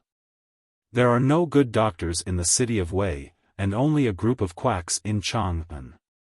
How did you manage to keep her alive until now?" When Sang Sang was young, Ning Kei often took her to see a doctor. The money that he had painstakingly saved was basically spent on the medicine shop, but it was of no use. Later, he found a way to help Sang Sang survive until today. Hearing his senior brother's question, he did not dare to hide anything and answered honestly, "Later, every time Sang Sang got sick, I would make her drink a big bag of liquor." Second brother had been standing silently outside the hut without any expression on his face. At this time, when he heard that Ning Kei had been treating Sang Sang with liquor all these years, he suddenly frowned and looked extremely unhappy. Wang Qi thought for a moment and nodded, "This is indeed a good way. Although the pulse warming with liquor can only temporarily treat the symptoms, it is much cleaner than those rotten medicines." Fortunately, there was such an evaluation, or second brother would never spare Ning Quebec. Watching Wang Qi's figure disappear in the flowers, Ning Kei only today knew that 11th brother, who loved to talk about the flower addict, turned out to be a divine doctor. Thinking of the flower addict with a head full of petals when he first entered the back mountain, Ning Kei could not help but feel a little worried and asked, "Is 11th brother reliable?" Seventh sister said, "11th brother has spent his whole life on flowers and plants. How can he be compared to Lu Chenjia, the flower addict, who only loves the appearance but doesn't know the soul?" He can recognize all the flowers and plants in the world, and he is proficient in all kinds of herbal medicine. He is the most reliable doctor. Hearing this, Ning Ke finally felt relieved, but not completely. In his opinion, the most reliable person in the world was of course his teacher, and he had to listen to what his teacher had to say. The hut was open on all sides, and only a few screens were placed on the platform. There was a big couch inside, which was the residence of the headmaster of academy. At this time, Sang Sang was lying on it. Sang Sang had woken up for a while, but now she fell asleep again under the effect of the medicine. Tang Xiaotang put the medicine bowl aside and wet the towel with boiling water. She wrung it until it was half wet, and then carefully placed it on her still cold forehead. Then she held her little hand and whispered something. Looking at this scene through the screen, Ning Ke felt very grateful. Then he looked back at the headmaster of academy and asked worriedly, "Teacher, you see. Is she all right?" The headmaster of academy got up much earlier than usual today, so he was in a bad mood. However, he thought that Ning Ke's mood must be even worse, so he refrained from scolding him. He held a bowl of lotus seed porridge and blew on it, saying, "What can happen? She'll be fine as long as she basks in the sun." These words seemed very irresponsible, but Ning Ke was really relieved. Since the headmaster of academy said that she was fine, then Sang Sang must be fine. But, would basking in the sun help? He walked to the headmaster of academy, took the bowl of lotus seed porridge, and stirred it carefully with a spoon. He asked with unprecedented respect, "Teacher, Sang Sang's body. Didn't you say that she was fine last time?" The headmaster of academy said, "She was born with a weak and cold body, and has not received proper treatment for all these years. No one knows how much cold aura has accumulated in her internal organs and bone marrow. Fortunately, she had the lucky chance to become Wei Guangming's disciple, and was able to obtain Wei Guangming's divine light. Naturally, she can suppress the cold aura. As time passes, the divine light in her body will be able to turn the cold aura into nothingness. I told you that she was fine that day, so she is fine. Are you questioning me?" After confirming that the lotus seed porridge was cold, Ning Ke respectfully handed it over and said humbly, "Teacher, your words are a slap in my face. I just don't understand what is going on." The headmaster of academy looked at him and said sarcastically, "You have to ask yourself what is going on. She was originally a sickly little girl, but she was brought by your heartless master to fight with Xiaofan. Is Xiaofan so easy to kill? In order to help you, she shone brightly on the cliff that night and used up all the divine light in an instant. The cold aura in her body had been suppressed for many days, and suddenly regained its freedom. Naturally, she would find an opportunity to rebel. I don't know how you bullied her recently, making her lose her composure, which is rarely seen. That's why she is in danger today." Ning Ke was silent, thinking that it was all his fault. But Sang Sang was quiet and even a little dull. Something that could make her lose her composure. Could it be an engagement? "Teacher, since she is born with a weak and cold body, how can we get rid of the root cause?" The headmaster of academy took a sip of the lotus seed porridge and nodded with satisfaction. He said, "As I said before, it is very simple to cure her. Bask in the sun and practice the divine skill. When you master the divine skill, the little girl will recover naturally." Ning Ke thought of the long journey and asked tentatively, "It is a long way to the Lank temple. She is weak now, can I not go?" The headmaster of academy was furious and scolded, "Which family are you from? Can't you walk without the little handmaiden service? Even if she needs to recuperate, you can go yourself. Besides, the Buddhism sect has its own set of skills. I admire the little monk's medical skills in the Lank temple. Are you going or not?" Ning Ke said helplessly, "I'll go." "Teacher, why are you so angry? The conversation between the headmaster of academy and Ning Ke had already made the disciples in the hut want to laugh. When they heard Ning Ke's last sentence, they finally could not help but laugh out loud. Eldest brother did not laugh. He looked at Sang Sang on the couch, his face full of worry and pity. To be continued. If you like this work, please come to Chidian. Come to vote for me. Your support is my greatest motivation.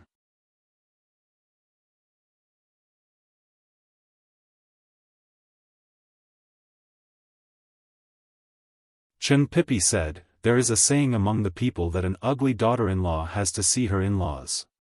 My mother died a long time ago, but my father is still alive. Tang Tang is not ugly, but in my father's eyes, people from the devil's doctrine are definitely not good-looking. To solve this problem, I have to go back after all. Ning Ke frowned slightly and said, have you ever thought that you might not be able to come back after returning to the Jishou Abbey? What about Tang Xiaotang? Chen Pipi looked at him and said sincerely, younger brother, you are my best friend in Chang'an City. If I really can't come back, please help me take care of Tang Tang. Ning Ke refused without hesitation and said, senior brother, don't try to trap me with such words. After all, you have to take care of your little wife by yourself. Don't count on me. Hearing this, Chen Pipi was furious and scolded, how can you be a younger brother? Besides, as long as the headmaster says something, will I really not come back for the rest of my life? Ning Ke thought for a while and said, no matter what, you have to wait for me to come back from the Lank Temple. Then we can discuss it. In my opinion, let the headmaster preside over the wedding for you. There is no need to return to the Jishou Abbey. The headmaster of the academy looked very unreliable, but his words were still so reliable. In fact, 11th brother's medicine was really good. At night, Sang Sang's body temperature returned to normal and she was much more energetic. She leaned on the bed and whispered to Tang Xiaotang. Ning Ke sat by the desk and looked at the first exploration of the Great Spirit in the light of the oil lamp. He always felt a little flustered and could not help but glance at the bed. He looked at Tang Xiaotang's beautiful but childish face and thought of what Chen Pipi had said before. He could not help but feel a little sorry for her. The spring night breeze blew gently and the oil lamp swayed slightly, making his face look a little uncertain. He thought of the strange dream he had last night, Sang Sang's illness, and what the headmaster had said in the hut during the day. Suddenly, he felt a little moved.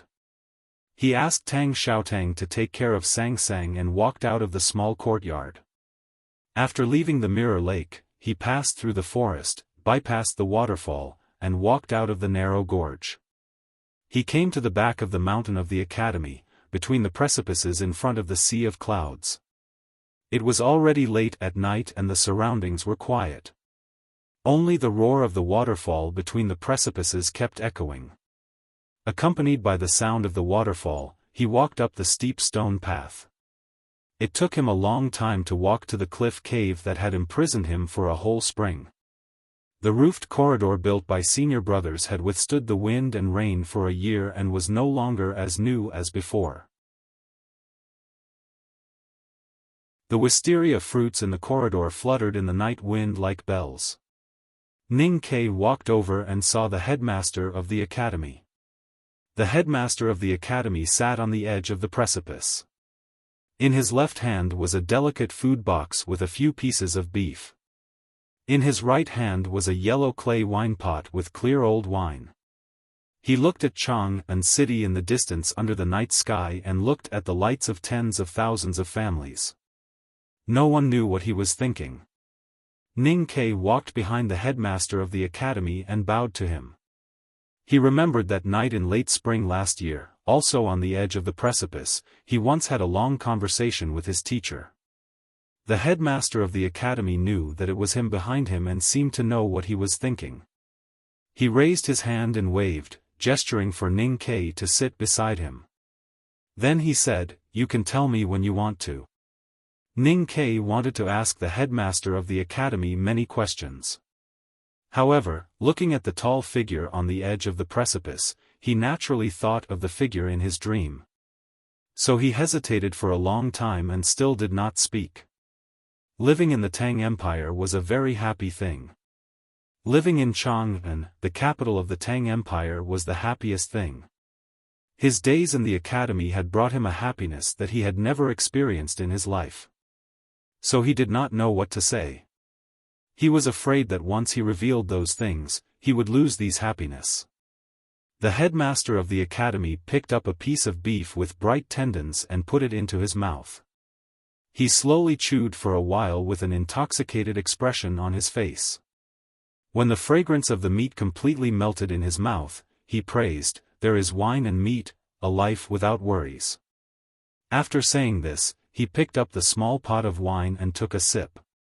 Sitting beside the headmaster of the academy, Ning Kai picked up a piece of beef with his hand and threw it into his mouth. He frowned because he felt that the beef was too bland. However, he soon realized that he was wrong. This seemingly bland and tasteless piece of beef became more and more fragrant in his mouth as he chewed. After the tendons were cut by his teeth, they released a wonderful mixture of elasticity and velvety texture. The unique taste of the beef gradually moistened his mouth and tongue. "Good." He was extremely shocked and said, "Teacher, this is good wine and meat." The headmaster of the academy took out a small round iron wine pot from the side of the food box and threw it to him. He said with a smile, "Don't try to ask for wine in other ways. This wine is ordinary, but the beef is extremely tasteless. There is a pot and a stove in the cliff building. I can braise the white water beef. The best thing is that Old Yellow can't climb here to top me." Ning Kai knew that the Old Yellow mentioned by the headmaster was the Old Yellow Bull. It was really embarrassing to eat its own kind in front of the bull. Suddenly, he found that the small round wine pot in his hand was a little familiar. He looked carefully and saw that the surface of the wine pot was engraved with flat lines. Wasn't it the small iron pot that he used to blow up Xiaofan? Don't look at me like that. I just think that this small iron pot is more suitable to hold wine. Of course, to prevent the iron from staining the wine, I painted something on the wall of the pot. The headmaster of the academy brought the yellow wine pot to his lips and took a sip. He said, "A knife can be used to kill people, but it can also be used to cut vegetables. It depends on your choice. A person's mouth can be used to eat meat and drink wine, but it can also be used to speak and ask questions. It all depends on your choice. But there is no right or wrong." How could Ning Kai not understand what the headmaster of the academy said? After a moment of silence, he said, "Teacher, I have been having a dream these years. The story in the dream seems to be developing step by step." The headmaster of the academy asked, "Why do you ask me?" Ning Kai said, "Because you are in the dream." The headmaster of the academy said with a smile, "I am not Sang Sang. Why do you have to dream about me?" Ning Kai said angrily, "Teacher, I am talking about these things very seriously. Can you stop joking?"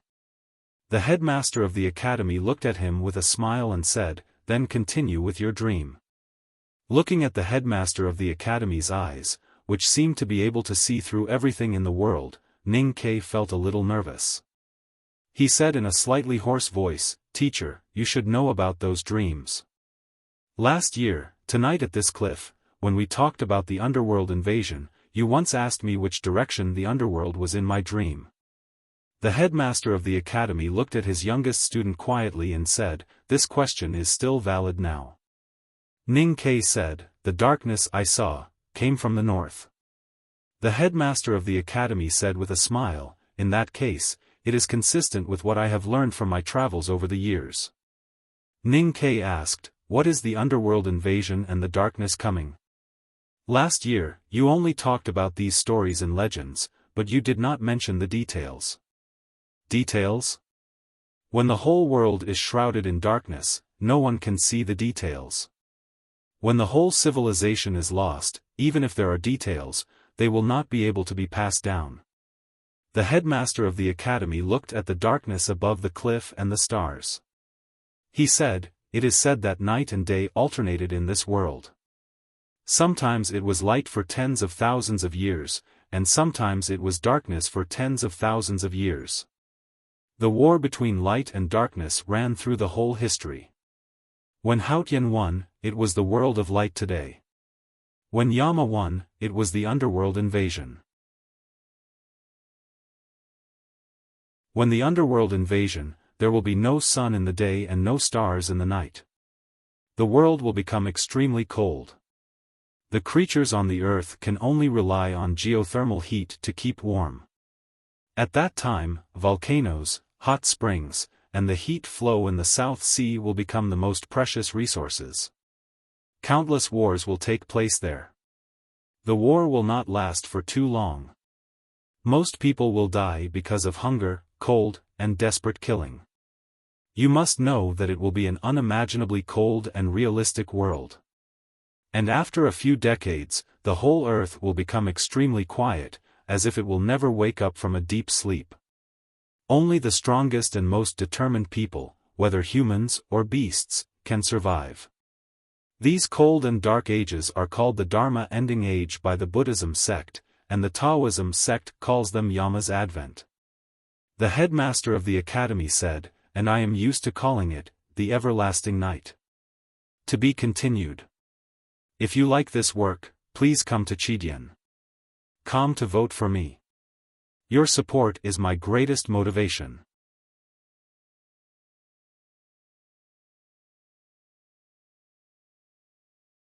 Chapter 499. Ning Ke looked at the steep cliff under his feet and the beautiful waterfall under the starlight. He imagined the countless nights without starlight and could not help but feel a little cold. He looked at the headmaster and said, if the underworld invasion happened many times in history, the alternation between the everlasting night and the everlasting day had happened many times. However, the human race did not go extinct. It could only mean that, like what you said earlier, some of the strongest and most determined people survived the long night. I just don't understand. Those who could survive the long night must have gone through a natural selection. The remaining people must be the most powerful cultivators. But why don't these people exist in the West Hill scriptures or the stories of the Buddhism sect? The headmaster said, you should have seen the stone statues of the venerables in the Wanyan Tower Temple. The venerables of the Buddhism sect are equivalent to the sages recorded in the Haotian Taoism scriptures. In the legends, these humans have almost infinite lifespans and extremely determined wills. That is why they have successfully survived the everlasting night and waited for the day when Haotian won again. Ning Ke only learned about these powerful beings that had long been forgotten by the world tonight. He was extremely shocked and said, these cultivators must be the most powerful humans. But why didn't they survive? The headmaster said, almost infinite is not infinite. They can defeat the night, but they can't defeat the eternal time. Besides, in my opinion, these cultivators are far from being the most powerful. Ning Ke felt that there was something wrong with the headmaster's words. In such a cruel and realistic everlasting night, the ones who could survive should be the most powerful. At this moment, the headmaster suddenly looked at him and asked, do you think cultivation is a gift from Haotian to humans? This question was very sudden and seemed to have nothing to do with the conversation between the headmaster and the disciple. So Ning Ke did not react for a moment. When he understood the question, he suddenly thought of how he inherited the youngest uncle's mantle and joined the devil's way at the front gate of the devil's doctrine. He shook his head and said, at least not all cultivators.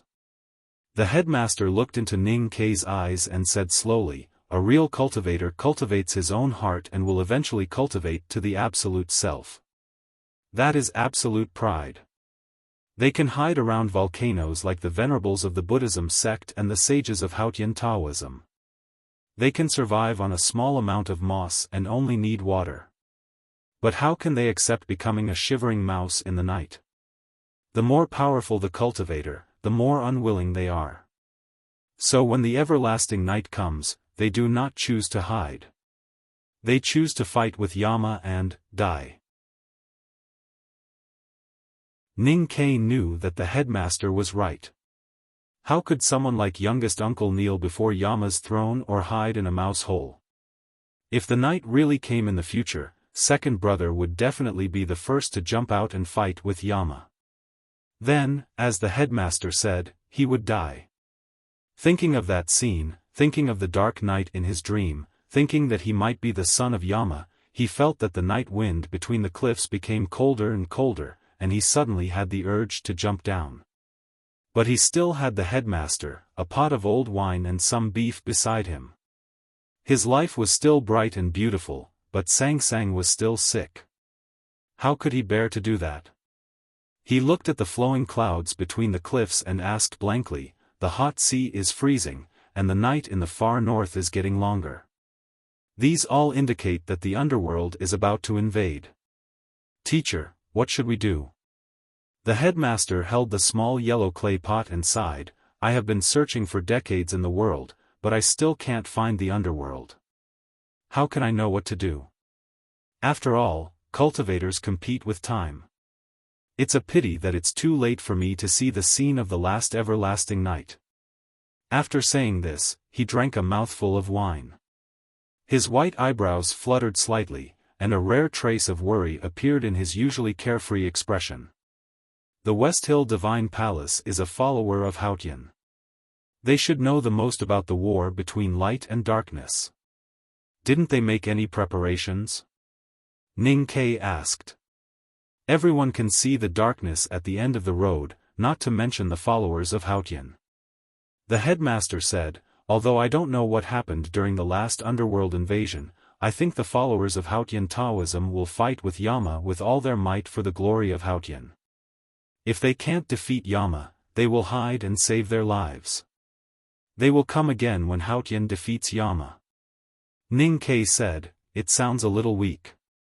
The headmaster said, "They have always been weak people." Ning Ke suddenly remembered what Liancheng 32 said when he was talking about the West Hill Divine Palace and the Jishou Abbey among the white bones at the front gate of the Devil's Doctrine. He said, "The Divine Hall is a group of dogs raised by the Jishou Abbey. So what if it's a shabby abbey? They are still dogs raised by Haotian." They are all dogs. The headmaster said, "The Devil's Doctrine appeared 1,000 years ago. The great divine priest of light who founded the Devil's Doctrine never experienced the everlasting night, so there is no way to deal with it in the doctrine of the Devil's Doctrine." Ning Ke said, "I heard that the Devil's Doctrine also worships Yama."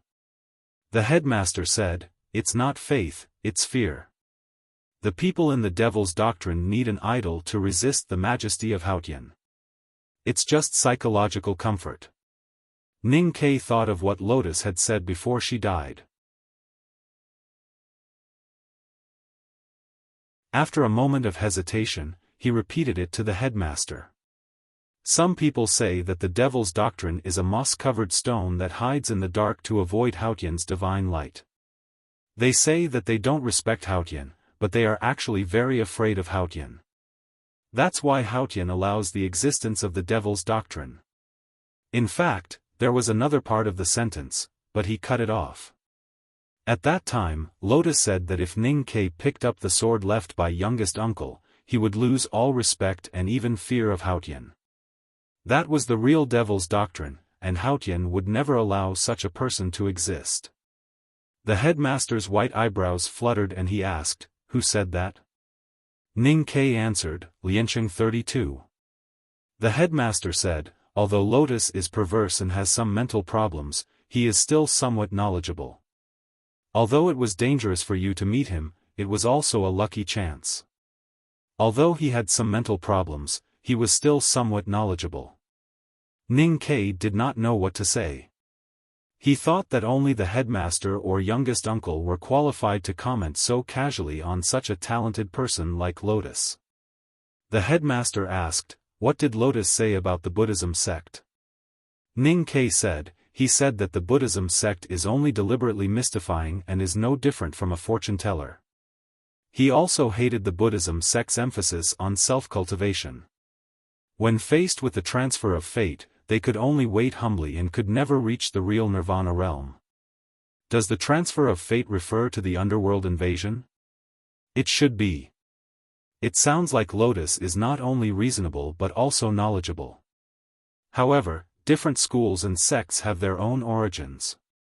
It is not appropriate for me to make such an overbearing comment. The headmaster said, according to the Buddhist scriptures, a long time ago, when the Yueluan kingdom was not called Yueluan kingdom, the earliest Buddha knew about life and death. He was sad and confused and did not know how to extricate himself. He also foresaw the underworld invasion and the coming of the night. He was in unspeakable pain and did not know how to extricate himself. He traveled around and practiced self-cultivation. He sat under an osmanthus tree for 100 days and thought about how to extricate himself. He tried to make all living beings escape from death and forget the changes of day and night.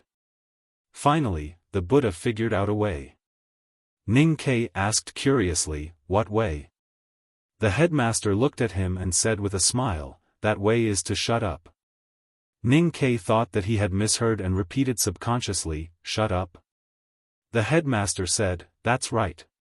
The Buddha's way is to teach all living beings to be silent and patient. They should treat everything around them as an illusion, such as wealth, pain, family and separation. In this way, if they do not find joy in life, they will not feel pain in death. If they do not find joy in light, they will not feel pain in darkness. That's why I call this method, shut up." Ning Ke asked confusedly, "What's the similarity?" The headmaster said, "If one does not cry out in pain after being beaten, does it mean that one needs to shut up?" Ning Ke was amused and praised, "Teacher, you are indeed good at summarizing." Suddenly, he thought of Daosher monk who had died under his blade and Qin Yen, the world wayfarer of the Buddhism sect who came to Chang'an on a snowy night. He frowned and said, "If the Buddhism sect is really particular about being patient, why are the monks of the White Tower Temple of the Yueluan Kingdom so evil, and why are there people from the Xiankong Temple who set foot in the mortal world? This is the result of the reverse Dharma." Back then, the Buddha figured out a method to shut up and passed it down. The disciples of the Buddhism sect really believed it. In this way, the more stable one's Buddhist heart is, the more determined one will be. So what if the underworld invasion is happening? So what if it is a long night? If they are not even afraid of death, why would they be afraid of darkness? On the other hand, if they are not even afraid of darkness, why would they be afraid of death? The headmaster smiled and said, "The Buddhism sect is particular about avoiding the mortal world, but this does not mean that they cannot enter the mortal world. Once they enter the mortal world, they will be even more troublesome than the fanatics of the West Hill Divine Palace." Ning Ke thought of what the headmaster had mentioned and asked curiously, if the Buddha could predict the underworld invasion countless years later, did he not predict the ending? The headmaster said, "If the prophecy is useful, why are we still alive?" This sentence was very meaningful. However, Ning Ke's mind was filled with the big secrets related to the underworld invasion. How could he let the headmaster of the academy get over it with this profound sentence? He said, "Teacher, this is not the attitude to tell a story." The headmaster was slightly annoyed and said, "If you don't like my story, I will learn Buddhism." Ning Ke was confused and asked, "What do you mean?" The headmaster said, "Shut up." Ning Ke said helplessly, "Don't." The headmaster said, "Beg me." Ning Ke said without hesitation, "Teacher, I beg you. I just want to know what the Buddha's prophecy is." The headmaster of the academy suddenly realized that he finally had someone who was as shameless as him. He felt helpless and comforted at the same time. He stroked his beard and said, "When the Buddha traveled around, he once went to the Jishou Abbey and was invited by the Abbey Dean to read the 7 tomes of Arcane. He felt the oracle of Haotian and wrote down what he had foreseen on the Biming hand scroll. Later, the great divine priest of light took the Biming hand scroll to the wilderness to establish the devil's doctrine. It had a lot to do with those words. The reason why the Yueluan kingdom was called Yueluan kingdom was also because of the prophecy in the Ming hand scroll. Ning Ke said in surprise, "There's a message from Buddha on the Ming hand scroll?" The headmaster said, "Among the 7 scrolls of the tomes of arcane, the most important is the Tian hand scroll. The most interesting one is the Ming hand scroll. As for the other scrolls, let's not read them." Ning Ke suddenly thought of a possibility and asked, "Teacher, have you read the 7 volumes of the tomes of arcane?" The headmaster answered matter-of-factly, "Of course. Let me tell you something serious. Recently, there have been cases of accounts being stolen. I have been reporting this to the website. Everyone, please pay more attention to your account security. In Chidian Security Center, you can use your mobile phone to authenticate, and you can set up consumer protection. There is also a very useful voucher conversion. I have been working on it.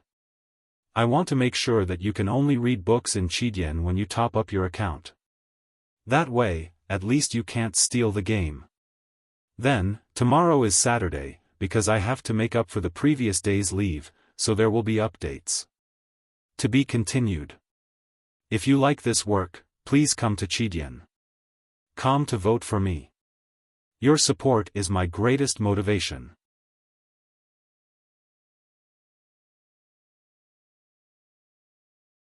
Chapter 500. Ning Ke's question was not about the tomes of arcane. The Biming hand scroll had always been in the academy and the headmaster could read it any time he wanted, but about the 7 volumes. When Lotus was invited to the Jishou Abbey, he had only read 2 volumes of the tomes of arcane.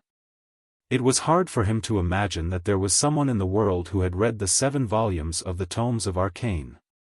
So when he heard the headmaster's answer, he was shocked speechless. He thought that even if the headmaster was the greatest person in the world, the relationship between Haotian Taoism and the academy was so bad. How could the Taoists in the Jishou Abbey lend him the 7 volumes of the tomes of arcane? The headmaster knew what he was thinking and said, "I like reading. I really wanted to read the contents of the tomes of arcane. I can't just stop reading because the Taoists refuse to let me." Ning Ke understood the hidden meaning in the headmaster's words. He gasped and said, "Did you break into the Jishou Abbey and force yourself to read the 7 volumes of the tomes of arcane? What's the difference between that and a bandit?" The headmaster was a little embarrassed and said, "Books are the inheritance of knowledge. They should not be hidden deep in the mountains and not be read by others. How can reading be powerful?" The 7 volumes of the tomes of arcane, which were supreme in the eyes of the world, were no different from ordinary books in the academy, especially in the eyes of his headmaster.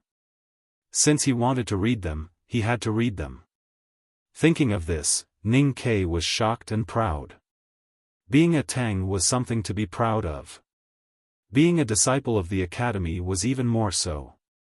Youngest uncle's reputation in the world, senior brother's occasional appearances in the mortal world, and especially the anecdotes about the headmaster that were unknown to the world had formed a very special atmosphere. No matter how shy and reserved one would eventually become proud after staying in the atmosphere of the academy for a long time.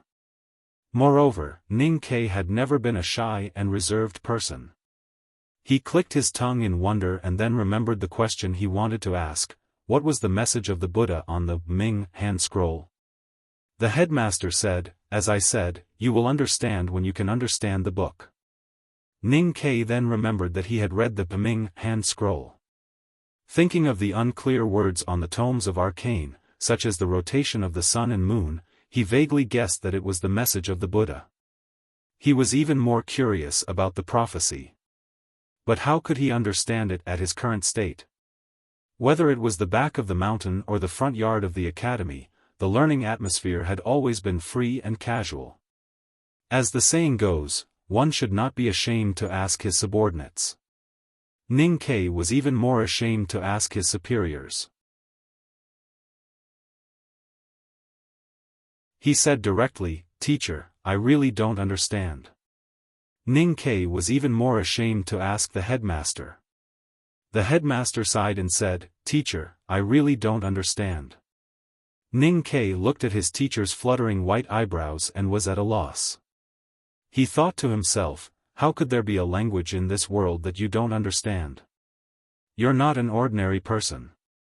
When the day enters, the night comes and the moon appears. The headmaster looked at the sky full of stars above the precipice and said, the first sentence refers to the Dharma-ending age mentioned by the Buddhism sect. The arrival of night means the underworld invasion. But what is moon? The Yueluan kingdom got its name from this. The moon must be a rotating object.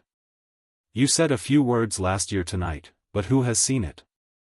He turned to look at Ning Kai and said, the reason why I don't understand is because it is a prophecy. As I said before, if prophecies are useful, why are we still alive? Since we will live according to our own will, the prophecy may not come true. Since it may not come true, it may never appear in our world. Since it will never appear, how can we understand it? This sentence was a little hard to pronounce, but Ning Kai heard it clearly. He roughly understood his teacher's attitude towards the Ming hand scroll. After thinking for a moment, he asked, since the prophecy of the Buddhism sect is not important, why should I go to the Lank Temple? The headmaster asked, what is the Lank Temple most famous for? He should be a monk? Ning Kai thought about it in his heart, but he knew that he would be scolded by his teacher if he were to say such an answer. Suddenly, he recalled the rumors about Prince Long Qing before he entered Chang'an, and thought about the important junctures in Master Lotus' life. He asked in disbelief, is it, the debate? He had answered seriously and cautiously, but he did not expect that his answer would still make the headmaster extremely dissatisfied. The headmaster said angrily, you talk and I'll talk. That's just a group of cultivators talking about love. They're just a bunch of cultivators messing around and fooling around with those mysterious scholars and Taoist priests. It's all Lotus and the little monk from the Lank Temple's fault for starting such a bad trend. Ning Kai asked, what is the Lank Temple most famous for? The headmaster said, what is written on the invitation card? The Lank Temple is most famous for the Yulan Hungry Ghost Festival. Ning Kai said unhappily, even if the Yulan Hungry Ghost Festival is famous, what does it have to do with me? The headmaster said, the Yulan Hungry Ghost Festival is the Ghost Festival. It started countless years ago and originated from the legend of the underworld invasion. The most important part of it is to worship the ghosts. In the beginning, it was a ceremony for the human world to beg the underworld to come later. In other words, it was to send a message to the underworld, telling them to live a good life there and not to think about the human world. Ning Kai was shocked when he realized that the Yulan Hungry Ghost Festival was related to the legend of the underworld. The headmaster continued, the Yulan Hungry Ghost Festival was originally a festival of Haotian Taoism. I don't know why, maybe the believers of Haotian Taoism felt that it was embarrassing for them to do such a thing, so it gradually evolved into a Taoist field with incense and Buddha's voice. However, as time passed, most people forgot the origin of this festival. Ning Kai said, if the underworld really wants to invade, how can they be sent away with just a few nice words? Besides, I think if the underworld really exists, the people there won't like to eat incense and candles. The headmaster slapped his thigh heavily and said, yes. Why do we need to cultivate if nice words work? That is why I have been thinking that the Taoist and Buddhist sects created this Yulan Hungry Ghost Festival to use the light of Buddha to suppress the underworld. People would only slap their thighs when they were talking excitedly. The headmaster was also excited at this time. However, he thought that the action of slapping his thigh looked a little indecent and did not match his image of a high mountain. Therefore, he did not slap his own thigh, but slapped Ning Kai's thigh heavily. Feeling the burning pain from his thigh, Ning Kai's expression suddenly changed. He opened his mouth, but before he could cry out in pain, he heard the second half of his teacher's words and suddenly forgot the pain. Suppress, the underworld. Is the entrance to the underworld in the Lank Temple? The headmaster did not notice his expression at all and said, countless Buddhist temples in the world have the Yulan Hungry Ghost Festival, not just the Lank Temple. Moreover, I have been there many years ago and did not find any entrance to the underworld. You can go and look for it again this time. Maybe it will answer some of your questions. The headmaster spoke calmly and casually, but Ning Ke was shocked. Thinking of the words, suppress the underworld, made him feel uncomfortable all over. His skin itched terribly, as if some black smoke was about to seep out of his pores. The Buddhism sect was now suspecting that he was the son of Yama. If he went to the Lank Temple to participate in the Yulan Hungry Ghost Festival, wouldn't he be suppressed by the light of Buddha? Would he be suppressed under the mountain for 500 years? There was a light mountain breeze between the cliffs, and the wisteria fruits hanging in the rain corridor swayed with the wind. They were shaped like copper bells, but there was no clear sound. Only a few light popping sounds could be heard as the ripe fruits fell to the ground and burst into juice. The unique fragrance of the wisteria, which was a mixture of fat and fresh, immediately filled the air.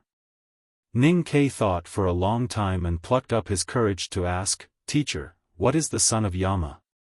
The headmaster looked at the night clouds in front of the master and disciple and said, according to the records of the Xiankong Temple's Book of Light and the Ming hand scroll, Yama has 70,000 children.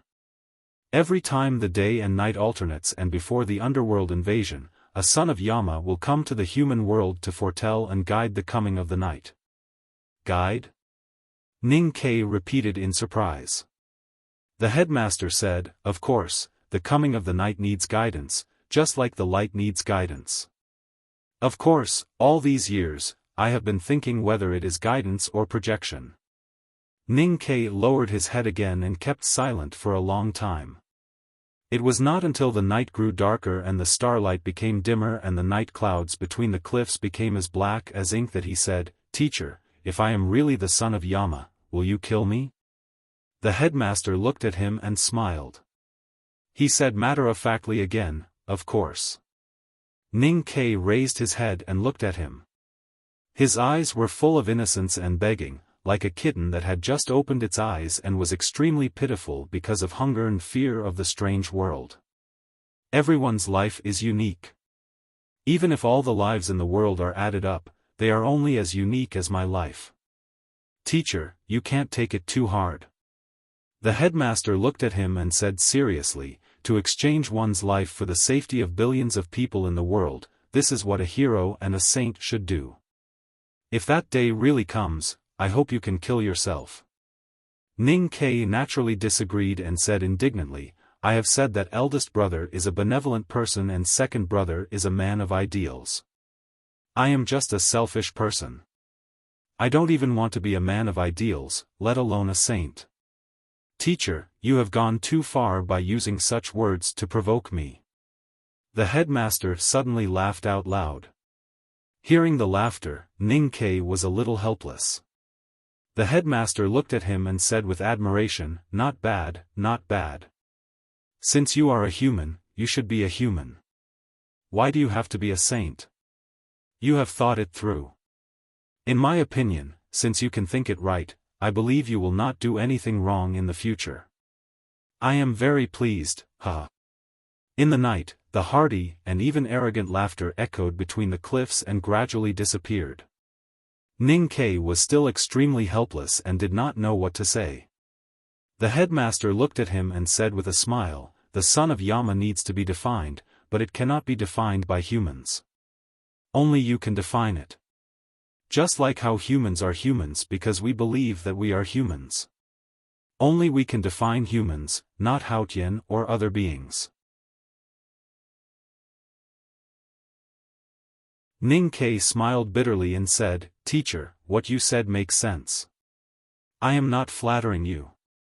I really think it makes sense. But only you are qualified to say this. The headmaster said, I did not say this. It was your youngest uncle who said it. Go for the massage. Have a good weekend. To be continued. If you like this work, please come to Chidian.com to vote for me. Your support is my greatest motivation.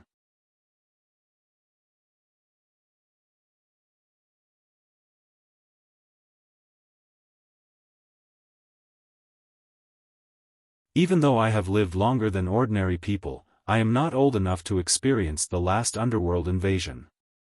I did not see what happened before the everlasting night. It is probably because of this that I cannot fully understand the Ming hand scroll.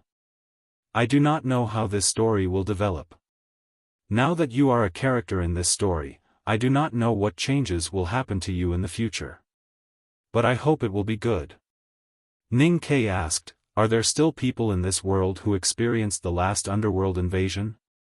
In the past, he did not believe that cultivators could live for thousands or even tens of thousands of years. However, as he entered the back of the mountain of the academy and became more knowledgeable, he began to wonder if there was such a thing as immortality in the world. The headmaster said, I know 2 people who experienced the last everlasting night.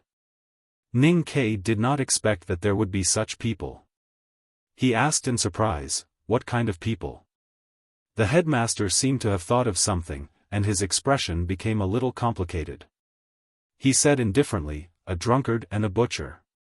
But they do not care about the affairs of the world. I am afraid they are not people. Ning Ke once again thought of the strange dreams he had. In one of his dreams, a drunkard and a butcher appeared. They stood beside him and stared at him. In another dream, the headmaster snatched the wine bag from the drunkard's hand and drank a mouthful. Then, he snatched a pig's hind leg from the butcher's back and took a bite. Could the headmaster be talking about those 2 people? Ning Ke was shocked and said, Teacher, do you really not want to hear my dream? The headmaster looked at him and said with a smile, do you still not understand? That is your own dream after all. At this point, Ning Ke finally understood what the headmaster meant. Any story needed to be advanced in order to know the future development. Any scene had to be seen with one's own eyes in order to know what color it was. Whether one was the son of Yama or what would happen in the future, one had to walk in the story and then choose. In other words, one was the author. The headmaster floated away. Only Ning Ke was left on the dark cliff. Looking at the night sky and the flowing clouds, he thought of what Master Lotus said to him before he died and frowned. You have joined the devil. If you want to cultivate the devil, you must first cultivate the Buddha. Then please walk bravely into the night. Although you have no chance of success and may die as soon as you start on the road, I still wish you well and curse you. He silently repeated these words, then stood up and waved his hand at the darkness that occupied his entire field of vision, saying, if you really are the Netherworld King, if I really am your son, then please remember that when teacher can't protect me, you must protect me a little. In the West Hill, on the lush spring peach mountain, the black divine hall of judgment exuded a cold and murderous aura. The hall was extremely spacious. Hundreds of priests in red robes and deacons in black kneeled on the smooth and flat ground, looking like a red flower in the dark night on the ground. The priests and deacons had been kneeling for a long time and their knees were already aching. But no one dared to get up or even look up. They looked down at their own reflections on the smooth floor of the divine hall and saw the humble expressions on their faces. Even they could not understand why they were so humble. A deep fear from the bottom of their hearts made their bodies stiff. As a result, the red flower in the dark night on the ground became a little rustling. Instead of feeling beautiful, it could only make people feel cold and bloody. For countless years, the judicial department of the West Hill Divine Palace had been like this. People in the judicial department dealt with horrible punishments all day long and believed in the principle that the strong would always be strong. So no one was unfamiliar with this atmosphere. The divine hall of judgment did not change much. It was still empty and cold. The blood-like seat of heavenly black jade was still there. But the bead curtain in front of the seat of heavenly black jade had been broken into bead powder in the battle a few days ago and could no longer be repaired. In the end, it was swept into the garbage by the handymen and disappeared. The bead curtain had been in the divine hall of judgment for many years and added a lot of mysterious and horrible aura to the powerful man on the seat of heavenly black jade. People were used to the existence of the bead curtain. Now they had to get used to the bead curtain because the powerful man on the seat of heavenly black jade was dead. Now sitting on the seat of heavenly black jade was a young and beautiful girl. Of course, in the eyes of the subordinates of the judicial department, the girl's body now had some kind of divinity. Because they could not look at her directly, they did not have the concept of beauty in the secular world. She represented power and horror. After a long time, Yi Hongyu sat on the seat of heavenly black jade with her hands supporting her chin. She remained silent and expressionless. She was extremely calm, which made her look extremely cold. When she did not speak, the entire divine hall of judgment did not dare to make any sound. All the divine priests and deacons knelt on the ground and did not dare to look up. They did not even dare to guess what was going on. Some timid people clenched their teeth in fear and found that the sound was so clear that they almost fainted. Yi Hongyu looked at the people who knelt respectfully in front of the seat of heavenly black jade and listened to their nervous and frightened breathing. She recalled what she had seen and experienced over the years. There was a faint sense of mockery and disgust in her beautiful eyes. She even felt a little tired. A divine priest walked in from the side of the divine hall and bowed respectfully in front of the seat of heavenly black jade. Yi Hongyu waved her hand in annoyance. The divine priest opened the thick dossier and looked at the people who knelt in fear in front of the seat of heavenly black jade. He said expressionlessly, "The merciful and majestic Haotian has guided people out of the dark wilderness. The apostles with sharp swords have broken the ice in the ancient river and stand in front of the bonfire to announce to the people, like the change of dynasties in the secular world, the inheritance of the great divine priest of judgment would always set off a storm of blood." As the indifferent voice of the divine priest sounded, 14 red-robed divine priests and deacons in black were dragged out of the divine hall of judgment. There were sounds of axes chopping and cries from time to time outside the hall. These 14 divine priests and deacons were the staunch supporters of the former great divine priest of judgment. Some of them had to die. They might have to live to continue to contribute to the West Hill Divine Palace. The dead should be rejoiced because the living would spend the rest of their lives regretting their foolishness when the Tao addict lost her power. The divine priest's voice echoed in the empty divine hall of judgment. As the names were called out one by one, the subordinates of the judicial department who knelt on the ground became more and more frightened. No one knew if their name would be called. Only the commanders of cavalrymen of Divine Hall in black and gold armor who knelt in the middle seemed relatively calm. The commanders of cavalrymen of Divine Hall were directly under the jurisdiction of the judicial department. But after the death of Prince Long Qing 2 years ago, the power of personnel and punishment of cavalrymen of Divine Hall was transferred from the hierarch lord to the commander of the Divine Guards, Luo Kadi. And these commanders believed that although they were not respectful to the current great divine priest of judgment, they were not those powerless divine priests who only knew how to read scriptures. They were powerhouses in the see-through state. The judicial department was very realistic. As long as one had enough power, he could redeem the corresponding sins and be qualified to continue living. After all, the West Hill Divine Palace ruled the world by executors like them. However, what no one in the temple expected was that the priest's gaze finally landed on the gorgeous black and gold armor of these cavalry commanders. He then slowly read out their names. Zmo Yuanjun Lu Shao. Hearing their names, the commanders of the cavalrymen of Divine Hall could not suppress their fear and bewilderment. They raised their heads and looked at the seat of heavenly black jade one after another. However, They found that the girl sitting on the seat of heavenly black jade was supporting her chin with her hands and eyes closed, as if she had fallen asleep. The cavalry commander named Zmo was the most qualified and the most powerful among them. He looked at his colleagues who were frightened but did not know what to do. He shook his head and slowly stood up, patted his knees, looked at the girl on the throne and asked slowly, "Why? If you like this work, please come to Chidian. Come to vote for me. Your support is my greatest motivation."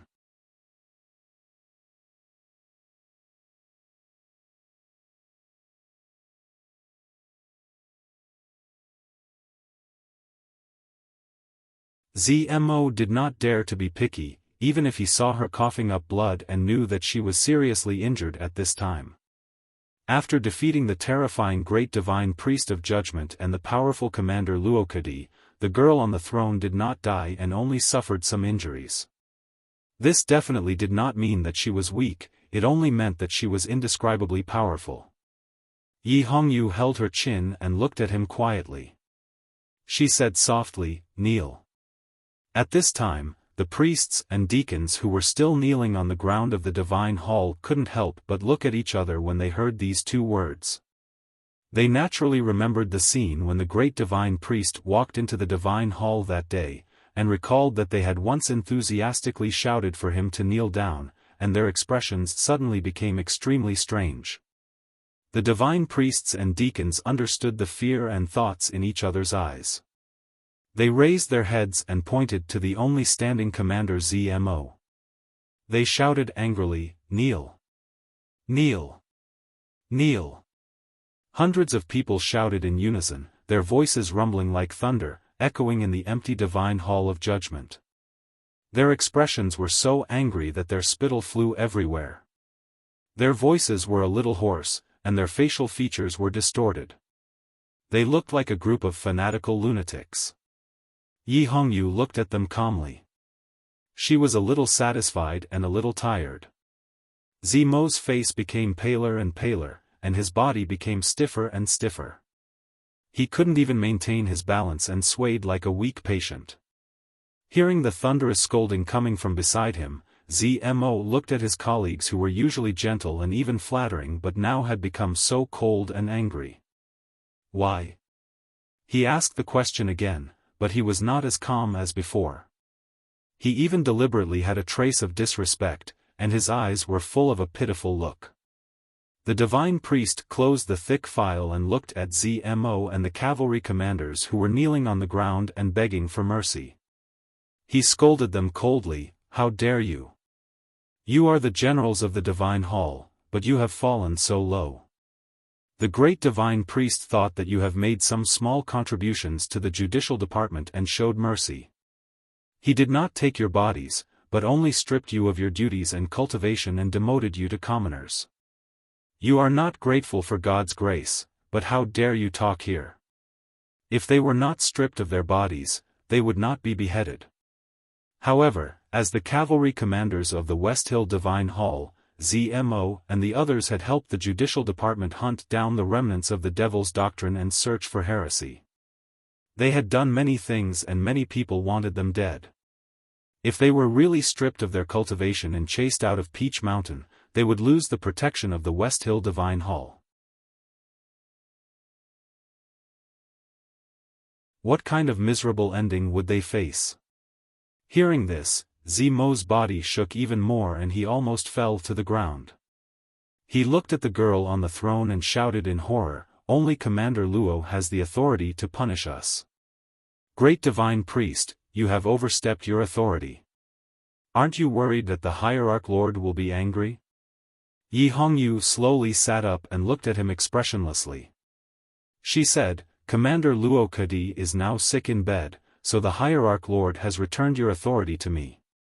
Luo Kadi, the commander of the West Hill Divine Hall Divine Guards, was a grand cultivator who had entered the knowing destiny state many years ago. How could such a person be sick? Everyone knew that the real reason Commander Luo Kadi was sick in bed was not because of illness, but because he was seriously injured by Yi Hongyu. Thinking of this, the people of the judicial department felt a chill in their hearts.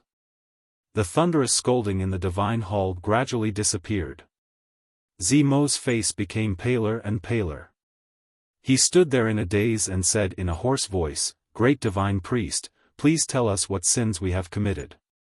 The divine priest looked serious and was about to scold him again. At this moment, Yi Hongyu raised her hand. The divine priest immediately shut up and humbly retreated to the side of the seat of heavenly black jade. Yi Hongyu quietly looked at Zmo and the cavalry commanders for a long time. There was dead silence in the divine hall of judgment. Yi Hongyu suddenly smiled and said calmly, "You know very well that all sins are fake. The reason why I want to expel you from the divine hall is very simple. It is because you once looked at me in that way, so I don't want to see you again." Zmo suddenly understood. Last spring, Yi Hongyu was weak because she had fallen into a lower realm. The whole divine hall was rumored that Commander Luo Kedi had obtained the approval of the Hierarch Lord and was ready to propose marriage to her. Under such circumstances, the cavalry commanders led by Chunbachi gradually looked at her differently. Some of them showed greed like Chunbachi, some showed pity as if they were admiring a weak beauty, and some looked at her as if she were their sister-in-law. There was no hostility in these gazes, and not all of them were malicious. However, when those gazes fell on the great divine priest of judgment, then they all deserved to die. Zmo was desperate. He looked down at the smooth floor of the divine hall and said with a faint smile, "We have made so many contributions to the divine hall. Do we have to die just because we looked at her a few more times? We deserve to die just because we looked at her a few more times." Yi Hongyu said with a smile, "If you had not made some contributions to the judicial department, do you think I would let you leave Peach Mountain alive?" Zmo looked at her on the seat of heavenly black jade and said in a trembling voice with the last glimmer of hope, "Great divine priest, we are still of some use. Our cultivation can still help the divine hall. No, help you do something. It is a pity that we are crippled like this. Please give us a chance to atone for our crimes." Yi Hongyu was a little tired. She rested her chin on her hand and said, "I have said that you are not guilty. How can you atone for your crimes? I just don't want to see you." The priest walked forward again and looked at the cavalry commanders. He said calmly, "You will receive your punishment later. Great divine priest has compassion on you and has specially given you an old horse to plow the fields and 100 taels of silver to settle down." Inside the divine hall of judgment, hundreds of people knelt on the ground, trembling. No one dared to obey. Zmo slowly clenched his fists, and the commanders beside him could not help but look up. Yi Hongyu did not even look at them. The priest looked at them as if he did not see their emotional changes. He continued to say expressionlessly, "In the future, if you step into the West Hill Divine Kingdom, you will die. If you dare to mention that you have served the Divine Hall, you will die. If you hold a grudge and speak nonsense, you will die." Zmo looked around. It was silent. After the commanders heard the cruel verdict, they did not dare to look him in the eye. After a long time, the struggling expression on his face turned into a strong self-mockery. He sighed sadly and slowly knelt on the ground, accepting the cruel punishment in pain and speechlessness. The side of the divine hall of judgment lit up with a holy and cold light. Zmo's painful and angry beast-like howls and the cavalry commander's painful cries rose one after another. They had worked hard for half of their lives and finally entered the see-through realm. They had become real powerhouses. But today, their cultivation was destroyed, and they became ordinary people who were even worse than ordinary people. Gradually, the black divine hall of judgment became calm and even colder and scarier. The empty divine hall was so quiet that it did not seem to belong to the human world. Yi Hongyu sat on the blood-colored seat of heavenly black jade, looking calm. The seat of heavenly black jade was very big, and it should not be comfortable to sit on it. But she was very comfortable sitting on it. The trusted priest knelt in front of the seat of heavenly black jade and advised in a low voice, "Great divine priest, Zmo and the others are indeed very powerful. And from their previous performance, you can look forward to their loyalty to you. It would be a pity to cripple them and expel them from the divine hall." And Commander Luo, Yi Hongyu slightly lowered her head on the seat of heavenly black jade. She rested her chin on her hand, as if she had fallen asleep. Luo Kadi is just a loser.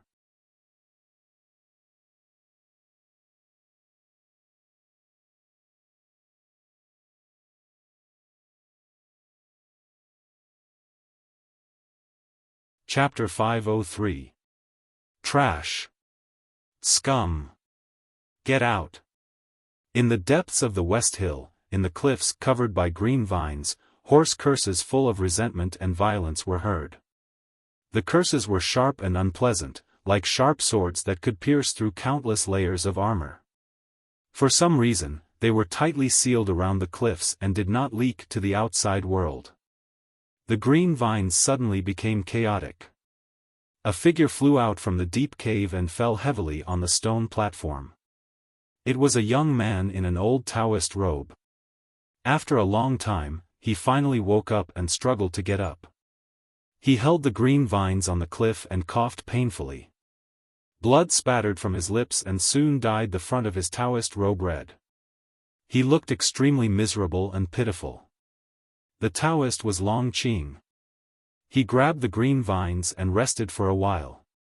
After confirming that his injury was not serious, he walked to the edge of the cliff, picked up the bucket and the box, and continued to walk to the caves above the cliff. There was no fear or resentment in his calm eyes. He did not even look back at the deep cave. These days, he climbed the cliff covered with green vines every day and dealt with the seriously injured old Taoists in the caves. He deeply felt the violent and horrible temper of these abnormal people. After being humiliated so many times, he naturally became numb. After being injured so many times, he became more and more aware of the huge gap between him and the old Taoist. There was no resentment or revenge.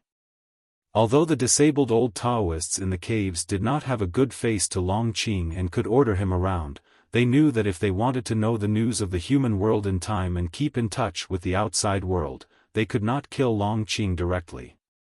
Therefore, they still had a sense of propriety. They made Long Qing suffer but did not affect his action. However, there were many caves in the cliff and there were many disabled old Taoists.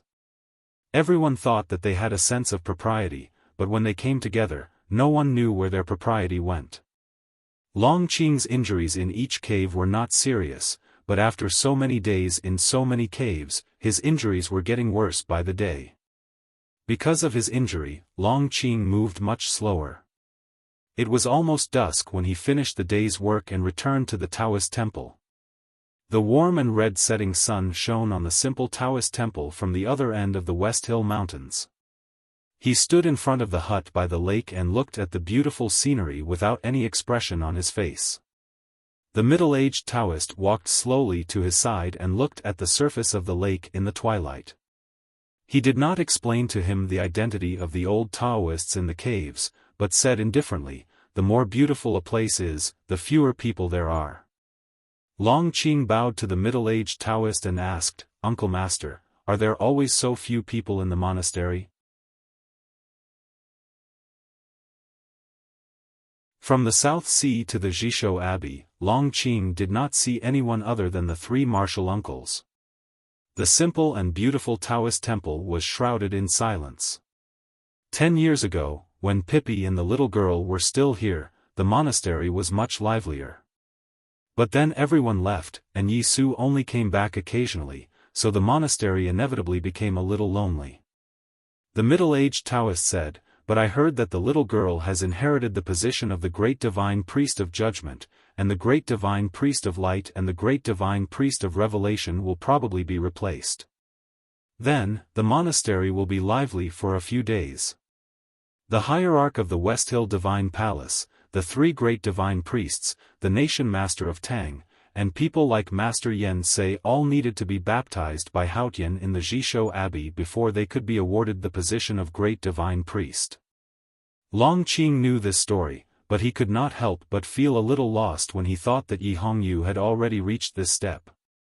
The Holy Land in the hearts of the disciples of Haotian Taoism, the legendary unknown place in the cultivation world, turns out to be such a simple and even boring Taoist temple. Is it a little different from what you imagined? Long Qing shook his head and said, since it is unknown, we can't imagine it. We can only know by seeing it with our own eyes. No, even if we live here, we may not know. The middle-aged Taoist looked at him with a smile and said, it's good that you can understand this. The Jishou Abbey is a place outside the world, so it can be simple, quiet, and even lonely.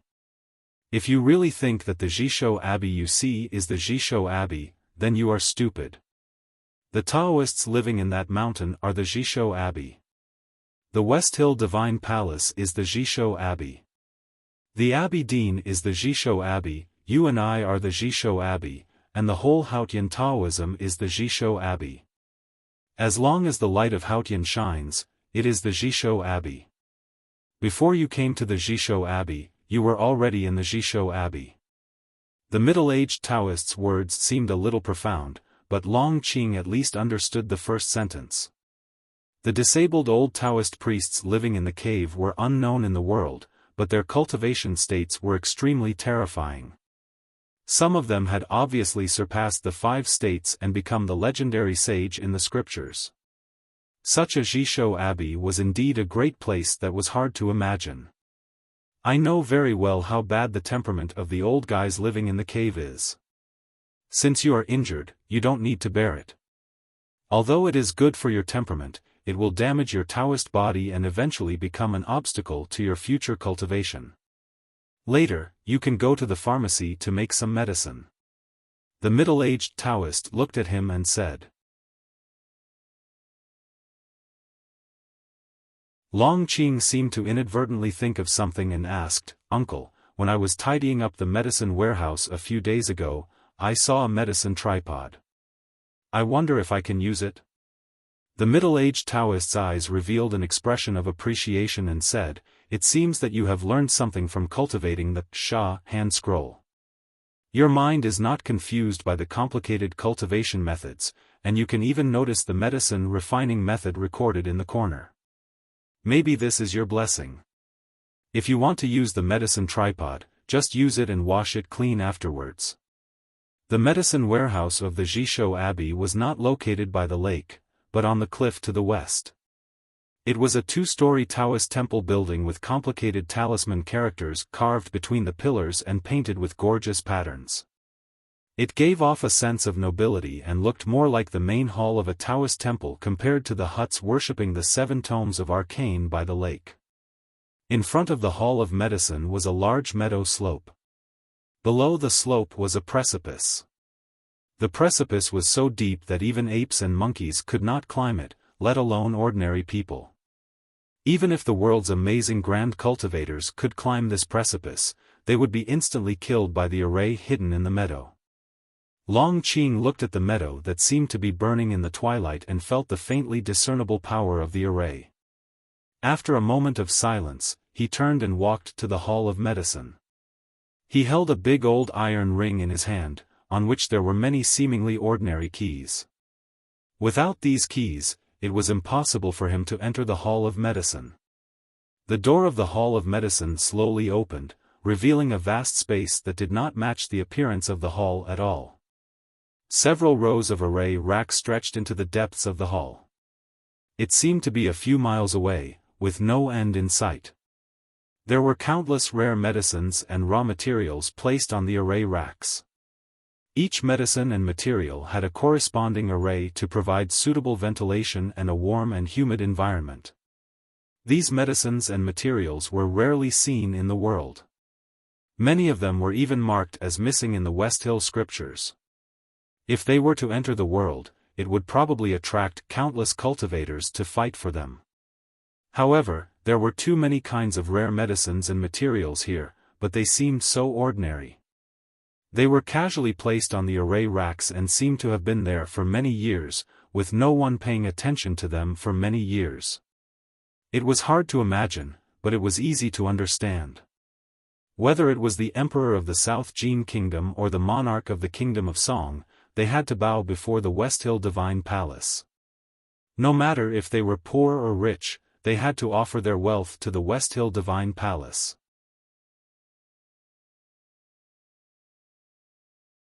This meant that all the wealth and resources in the world belonged to the West Hill Divine Palace. In the words of Master Lotus, the West Hill Divine Palace was a group of dogs raised by the Jishou Abbey. The West Hill Divine Palace plundered all the wealth and resources in the world. Other than maintaining the rule of Haotian Taoism over the world, the most precious things were naturally sent to the Jishou Abbey. From this point of view, what the middle-aged Taoist said earlier was right. The world that was enveloped by the light of Haotian belonged to the Jishou Abbey, except for the country called Tang. Long Qing had been in charge of cleaning up the entire Jishou Abbey these days. He also had to come to the Hall of Medicine every day to pick out the medicines that the terrifying old Taoist in the cave needed. He was already very familiar with this place, so he was not as shocked as he was when he first entered. He carried the key and walked into the depths of the hall, not even glancing at the medicines on both sides. Anyone could develop such a state of mind after living in the mountains of gold and seas of jade. However, when Long Qing walked to the deepest part of the Hall of Medicine and walked to the hollowed-out sandalwood door, his expression became solemn. Behind the hollowed-out sandalwood door was the most important place in the Hall of Medicine, where some of the most precious materials and medicines were stored. He had never entered before because he did not have the key to this door. The medicine tripod that Long Qing needed was right outside the door. He had seen it once through the wooden door a few days ago. Today, he asked tentatively and did not expect to receive permission from the uncle. He found the simplest key on the big iron ring and inserted it into the lock. There was a slight click, and the sandalwood door slowly opened. Long Qing walked in and began to look for the medicinal materials he needed. Most of the materials for the medicine he was going to make were in the main hall. Only two of the most important materials should be stored here. Therefore, he was very cautious and even a little nervous. The medicine he was going to make was called the Earth-Sitting Pill in the Xia hand scroll of the Tomes of the Arcane. In addition to curing the injuries left by the old Taoist priests these days, more importantly, it could stabilize his ocean of qi and mountain of snow that had been forcibly repaired by the Abbey Dean. In other words, this kind of pill could make his cultivation go more smoothly. A pill with such an effect was, of course, extremely precious.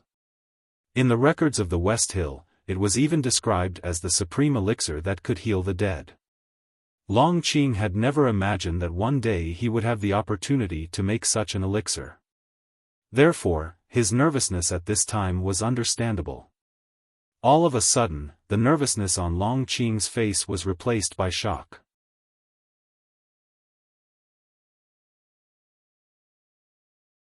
He did not find the medicinal materials needed to make the earth-sitting pill. But among those bottles and jars, he saw a crystal-clear small porcelain bottle made of unknown materials. There was a very faint smell of medicine coming from the small porcelain bottle. To be continued. If you like this work, please come to Chidian.com to vote for me. Your support is my biggest motivation.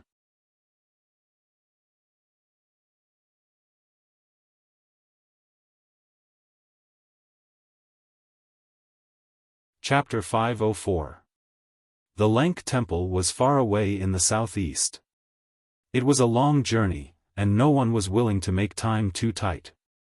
Therefore, even though the Yulan Hungry Ghost Festival was held in autumn, most of the tourists and diplomatic corps of the Tang Empire who were preparing to participate in the festival chose to set off in early summer.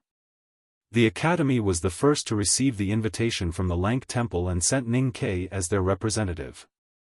Sang Sang, who had recovered, followed him as well. Their departure time was today. Other than the eldest brother who had to travel with the headmaster of the academy, the disciples of the back mountain of the academy rarely appeared in the world. These idiots would only feel happy if they stayed in their own world. For them, the back mountain was big enough, and there was no need for them to stir up trouble in the mortal world. Based on this belief, they did not envy their youngest brother who needed to cultivate in the mortal world. Instead, they sympathized with him. Therefore, when Ning Kai set off, just like when he went to the wilderness 2 years ago, all the senior brothers and sisters came to see him off and gave him small gifts to comfort him.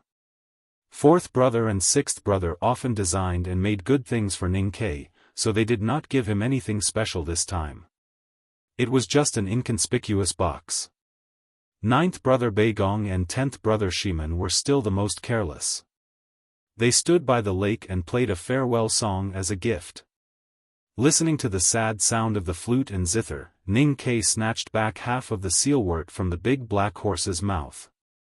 He looked at his 2 senior brothers who were beaming with joy and said angrily, "Is this a farewell or a funeral? Can you not be so unreliable?"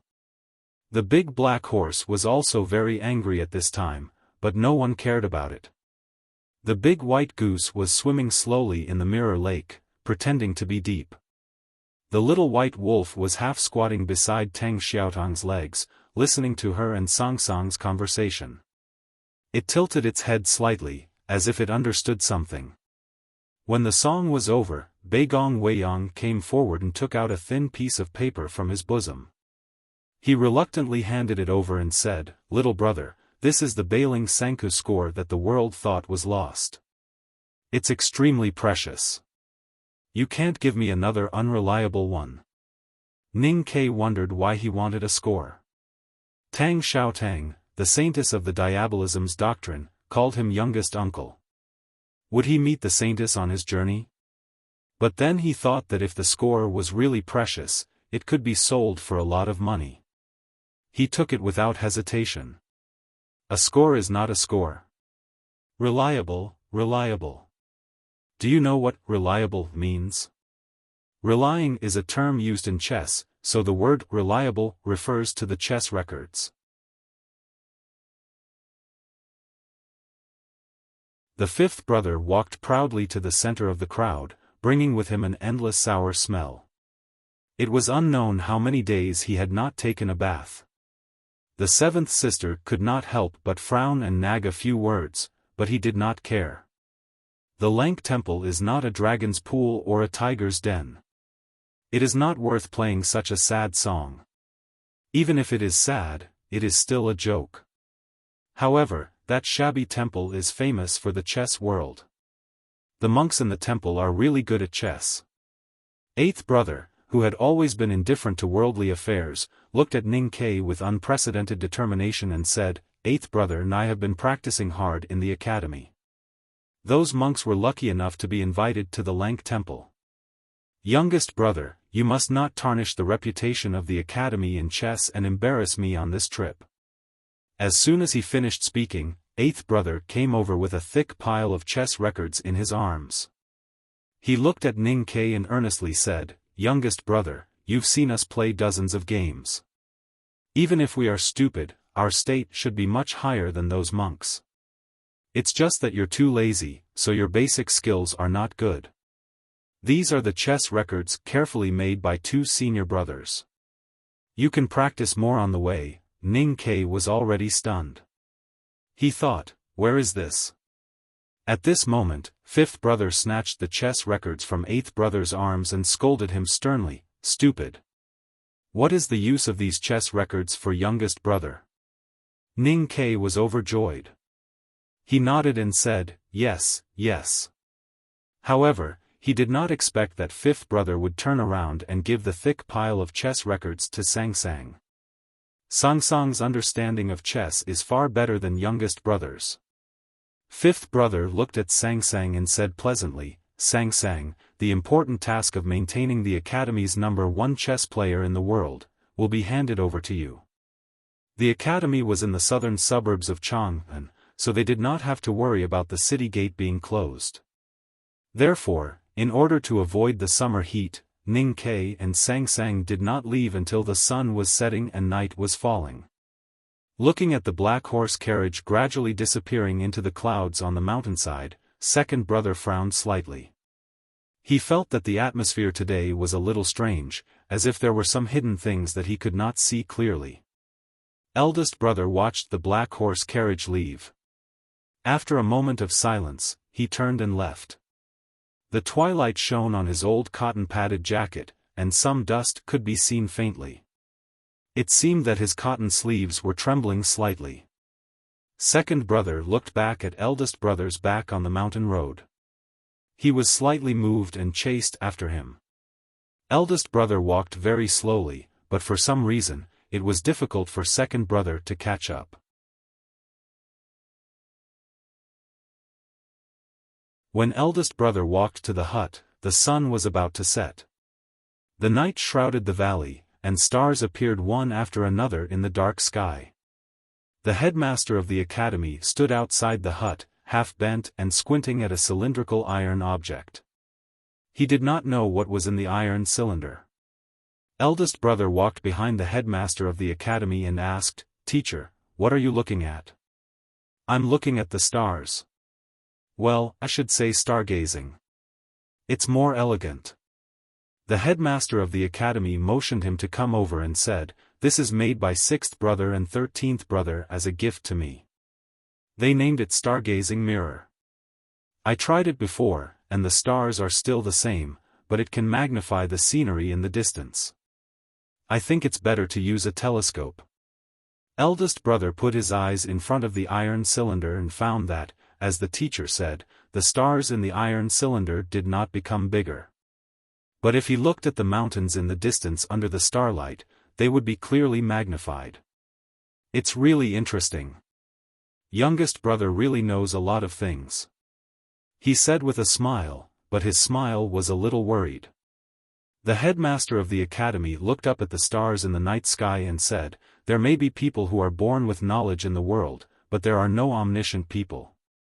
No matter how much your youngest brother knows, there are always many things he doesn't understand. It's the same for me." It said that the 7 volumes of arcane tomes were formed by Haotian's will. When I was still a green-robed scholar like you, I could understand the other 6 volumes. Now I'm old, but I still can't understand the words left by the monk on the Biming hand scroll. Eldest brother said sincerely, "I can't understand it either." "Nonsense. If I can't understand it, how can you understand it?" The headmaster of the academy looked at him and said with a smile, "But since you can't understand it, don't worry about it day and night." Eldest brother said, "I have to worry about it." The headmaster of the academy looked at him and said sternly, "If this is a story, no one knows how it will develop. You don't know, I don't know, and the world doesn't know. Then why do you think that the story will end like that?" Everyone in the back of the mountain of the academy knew that no matter how cute Chun Pippi pretended to be, and no matter how Ning Ke interjected, the headmaster's favorite disciple was always eldest brother. The headmaster rarely criticized eldest brother, and he had never reprimanded him so severely. After a long silence, eldest brother said, "If there is no worry about tomorrow, there will be worry about today." The headmaster of the academy said, "One should worry about today, not tomorrow." Eldest brother said, "If the headmaster is not worried about the future of the world, why did he let youngest brother go to the Lank temple?"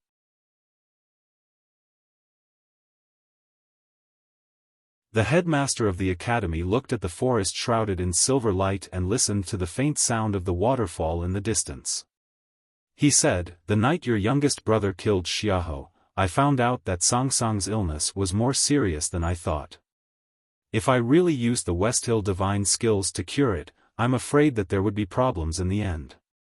I let him take her to the Lank temple to see if the Buddhism sect could cure her illness." Eldest brother said sadly, "What if the illness can't be cured?" The headmaster of the academy turned to look at him and said, "If the illness can't be cured, your youngest brother will be very sad. So even if there is only a glimmer of hope, we have to work 100 times harder. Moreover, she shouldn't have gotten sick. What about Haotian Taoism? Eldest brother said, Sang Sang is the successor of the divine priest of light of the West Hill Divine Palace. If Hautian Taoism knew that she was seriously ill, they would definitely be worried. They should have their own ways to cure her. The headmaster of the academy looked at his favorite disciple and suddenly laughed mockingly. He said, cure and save. If Hautian Taoism knew how to cure and save people, why would I be so distressed now? Sometimes I think that when we cure and save people, we may only cure and save our own illness. Eldest brother was thoughtful. The headmaster of the academy said seriously, you love everyone in the world, so you can't only love one person. But your youngest brother is different. He doesn't love anyone in the world, but only one person. So after killing Xiaofan, he will be happy for the rest of his life. No one knows how far he can go in the future. But you have to bear the pain of struggling to make a choice. If you can't see through this pain, then your gains will be limited. There was silence. After a long time, a clean and gentle smile appeared on eldest brother's face again. He said, Teacher, I'm willing to keep worrying like this. Because if I don't worry, I won't be me. The headmaster of the academy looked at him and said with admiration, I was wrong. Your love for the world is not related to any education or stereotypes. It is purely from your heart. How can this limit your future? As for me, I'm still the wild grass swaying on the wall. I always want to move with the wind, but now I don't know where the wind comes from. I don't know what your youngest brother will encounter, but I believe that if he doesn't walk, then he will encounter nothing. As long as he walks, then he will meet the future. When he meets it, it will be the day when we meet the real future. Then we can think about what to do. The headmaster of the academy said with emotion, It's a pity that the guy who wanted to quarrel with me for 3 days and 3 nights for a bowl of braised pork, is already dead. Otherwise, I would like to ask him what he would do. It was unknown when second brother came to the hut.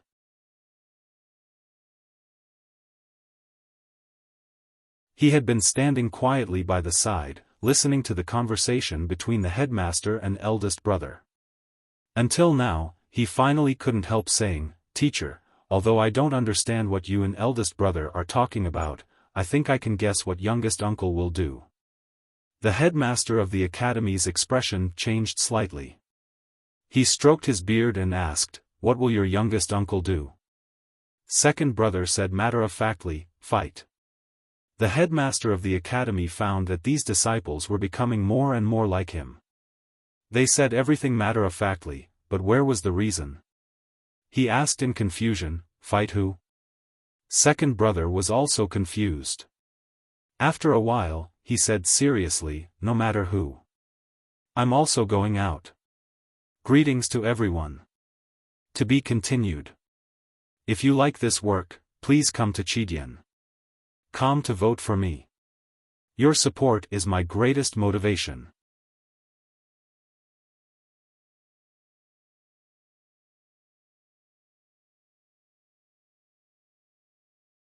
Chapter 505. The headmaster was furious and scolded, How did I teach such an unreasonable guy like you? Second brother was stunned. He thought that he had always been the headmaster's disciple and everyone knew that he was the most reasonable person. Why did the headmaster say that he was unreasonable? Although Wenguo was not happy, he reflected on himself first. He bowed deeply and asked, Master, last time when we talked about revenge in front of the cliff cave, you asked me to tell eldest brother that he must be resolute and decisive. Did I misunderstand? The headmaster said angrily, Your eldest brother is gentle and benevolent, so he needs you as a mirror to learn how to be more direct. But you are too direct, so I have always taught you to be more cautious. But now? You don't even understand what's going on, yet you want to fight and kill. You only have the bravery of youngest uncle, but you don't have the courage of youngest uncle. Alright, he indeed doesn't have anything else worth praising, but you and your youngest uncle, other than being braver than me, what else can you do? Second brother was very particular about filial piety. Facing the headmaster's stern scolding, he should not defend himself. Even if he wanted to respect the reason, he should wait until the headmaster's anger subsided.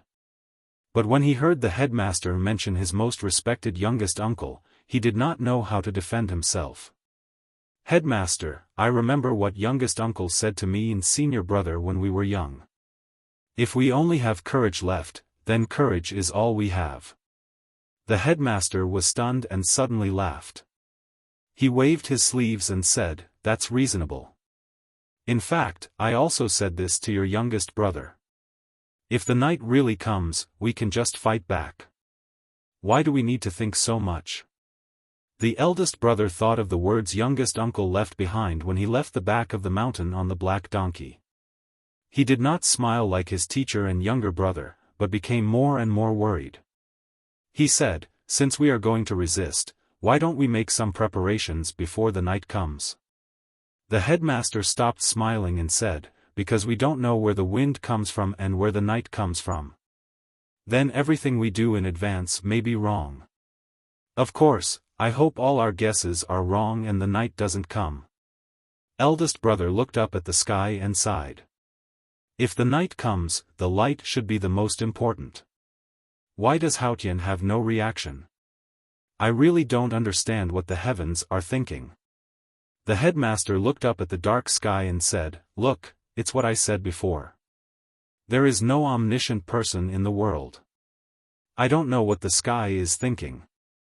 It has been proving this for countless years, so at least we know that it is unknowable." Billions of people in the world had long forgotten the origin of the Yulan Hungry Ghost Festival.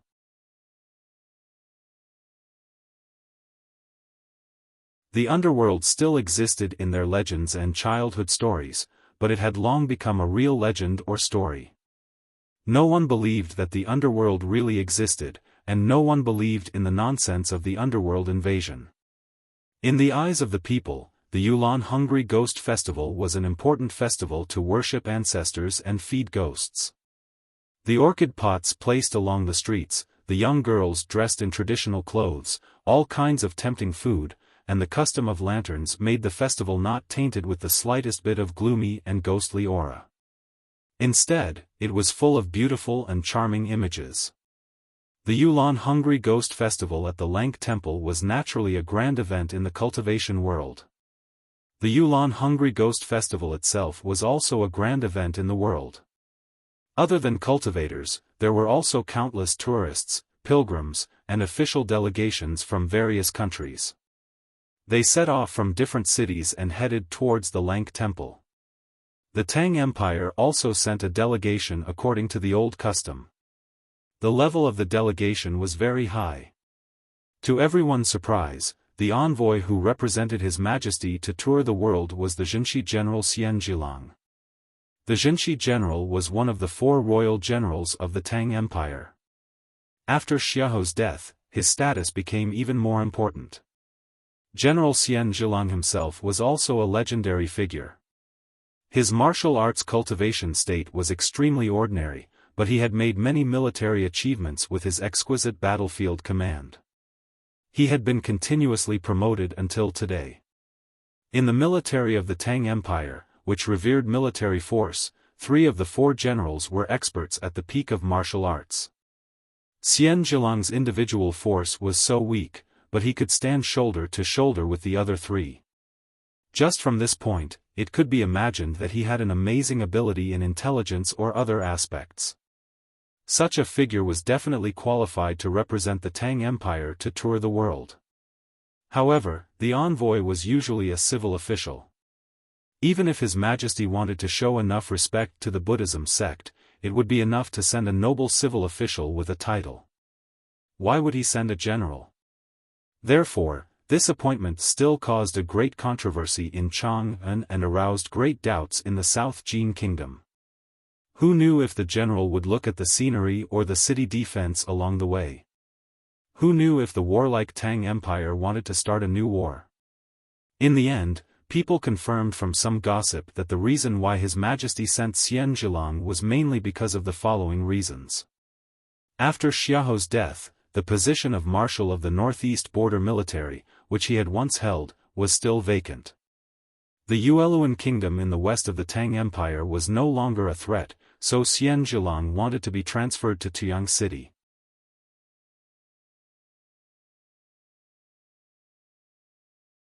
Everyone knew that Her Highness in the princess's mansion had been trying to win over the great general of the West in recent years. This news directly caused the Empress to be furious. In order to appease his wife's anger, His Majesty had to temporarily put aside the transfer order. In order to appease his daughter and the important general of the country, he simply sent General Xian to the Lank Temple to relax. His Majesty's actions were close to fooling around. He was completely treating the affairs of the country as a family matter, which made people not know whether to laugh or cry.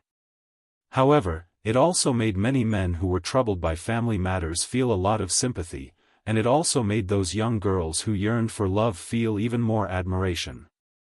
Accompanying the envoy to the Lank Temple was the dance troupe of the House of Red Sleeves. 30 years ago, after the former emperor of the Tang Empire forcibly summoned the House of Red Sleeves from the South Jin Kingdom to Chang'an, the daughters of the House of Red Sleeves only went to the Lank Temple to participate in the Yulan Hungry Ghost Festival once. Since then, they had never left Chang'an. After more than 20 years, the House of Red Sleeves went out again and attracted a lot of attention. All eyes were on the official envoy of the Tang Empire. No one noticed that about a dozen miles behind the envoy, there was a black horse carriage traveling alone on the official road. The wall of the black horse carriage was engraved with complicated and indescribable lines that looked like heavy brocade. Looking at the cold reflection, it seemed to be made of iron and should be extremely heavy. However, the strange thing was that the black horse that was pulling the carriage was leisurely. The carriage traveled on the official road silently, as if it was as light as a feather. The great general of the Tang Empire, the East and the West. Why are all the Tang Empire's generals in the West? I wonder when there will be a Zhen Guanxi. Come to think of it, you don't know who Zhen Guanxi is. In the carriage, Ning Ke leaned on the soft couch and said with a satisfied expression. This black horse carriage was a magnificent legacy left to him by his master, Yen Sei. It looked ordinary and cold, even a little stiff, but the carriage was very spacious and the equipment was extremely luxurious and comfortable. The carriage was made of stainless steel and was extremely heavy. In the beginning, when he did not have the ability to activate the talisman lines engraved on the carriage, the big black horse was in great pain. When the wheels ran over the carriage, the earth cracked. The wheels were also made of steel, but they did not have any effect on the shock absorption. It was extremely uncomfortable for him, so he rarely sat in this carriage. Now, as he cultivated, his great spirit became stronger and his state gradually improved.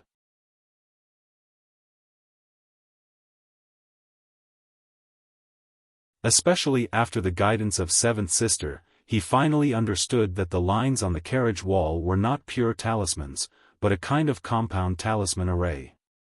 After mastering the talisman array on the carriage wall, the faint aura of heaven and earth lingered around the black horse carriage and produced some kind of buoyancy.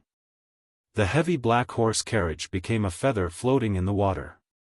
No matter how hard the wheels were, the people sitting in the carriage would not feel the bumps.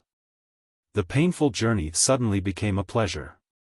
However, although the talisman array on the carriage wall was permanent and could summon the aura of heaven and earth in nature, it also needed the aura of heaven and earth to maintain the talisman array. If Ning Ke did not want to die of exhaustion of his psyche power, he had to put a gem in the array eye of the carriage every once in a while. This kind of gem, which contained a relatively high concentration of the qi of heaven and earth, was extremely precious. It was hard to find even in the jewelry shops in Chang'an. Now, the black horse carriage could travel so easily on the long journey because he had gone to the Imperial Center Administration and the Southern Gate Temple to cheat and rob a box of gems. The black horse carriage was very luxurious, and the amount of gems it consumed made it even more luxurious. If he was not Mr. 13 of the Academy, and if he did not have the resources provided by the entire Tang Empire, it would be impossible for him to do so. Ning Ke understood this. When he represented the academy to enter the human realm, his senior brother had also told him this. Therefore, although he did not want to care about these things in the imperial court, he had to care. Xian Zhilang is a very interesting person, he said. Sang Sang closed her eyes and softly hummed. Her body had basically recovered. The reason why she closed her eyes and hummed so softly was that she felt so comfortable that she did not want to open her eyes, let alone speak. Ning Ke and sixth brother had opened a skylight on the roof of the horse carriage. The blazing summer sun penetrated through the skylight and sprinkled on her body, warming her up all the way. The black horse carriage was made of stainless steel. No matter the color or the material, it was the best to absorb heat. However, perhaps because of the cold aura in Sang Sang's body, the horse carriage still seemed so cool after being exposed to the scorching sun for a long time. It did not feel stuffy at all. Ning Ke did not feel hot at all. Sang Sang's cold little feet were always in his arms. It was very comfortable, as if he was holding two little jade fish that had been frozen for a few days. He moved Sang Sang's little feet a little and reached out to pick up a delicate small porcelain pot on the low table beside him. He took a sip of the delightfully fragrant tea and turned to look out of the window.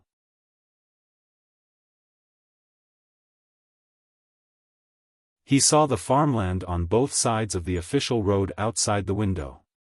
Some farmers were painting their homes, some willows were swaying in the wind, and some naked children were playing in the paddy fields.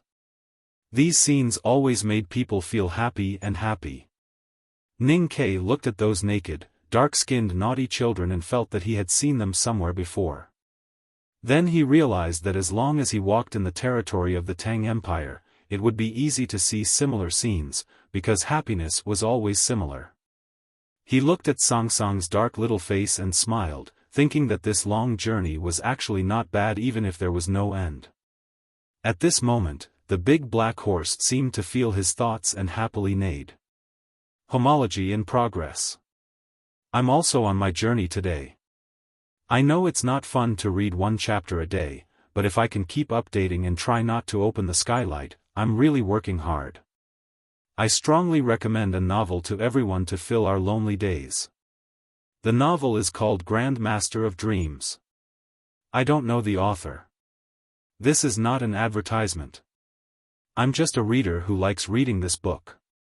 The word homology comes from this book. This novel has no 3 views, and now it seems to have no bottom line. I like it. It's very good. I seriously recommend it to everyone. To be continued. If you like this work, please come to Chidian.com to vote for me. Your support is my greatest motivation. You're tuning into the Xiaofan's Wuxia Tales YouTube channel. Don't forget to subscribe and join us on this journey to catch the most captivating stories.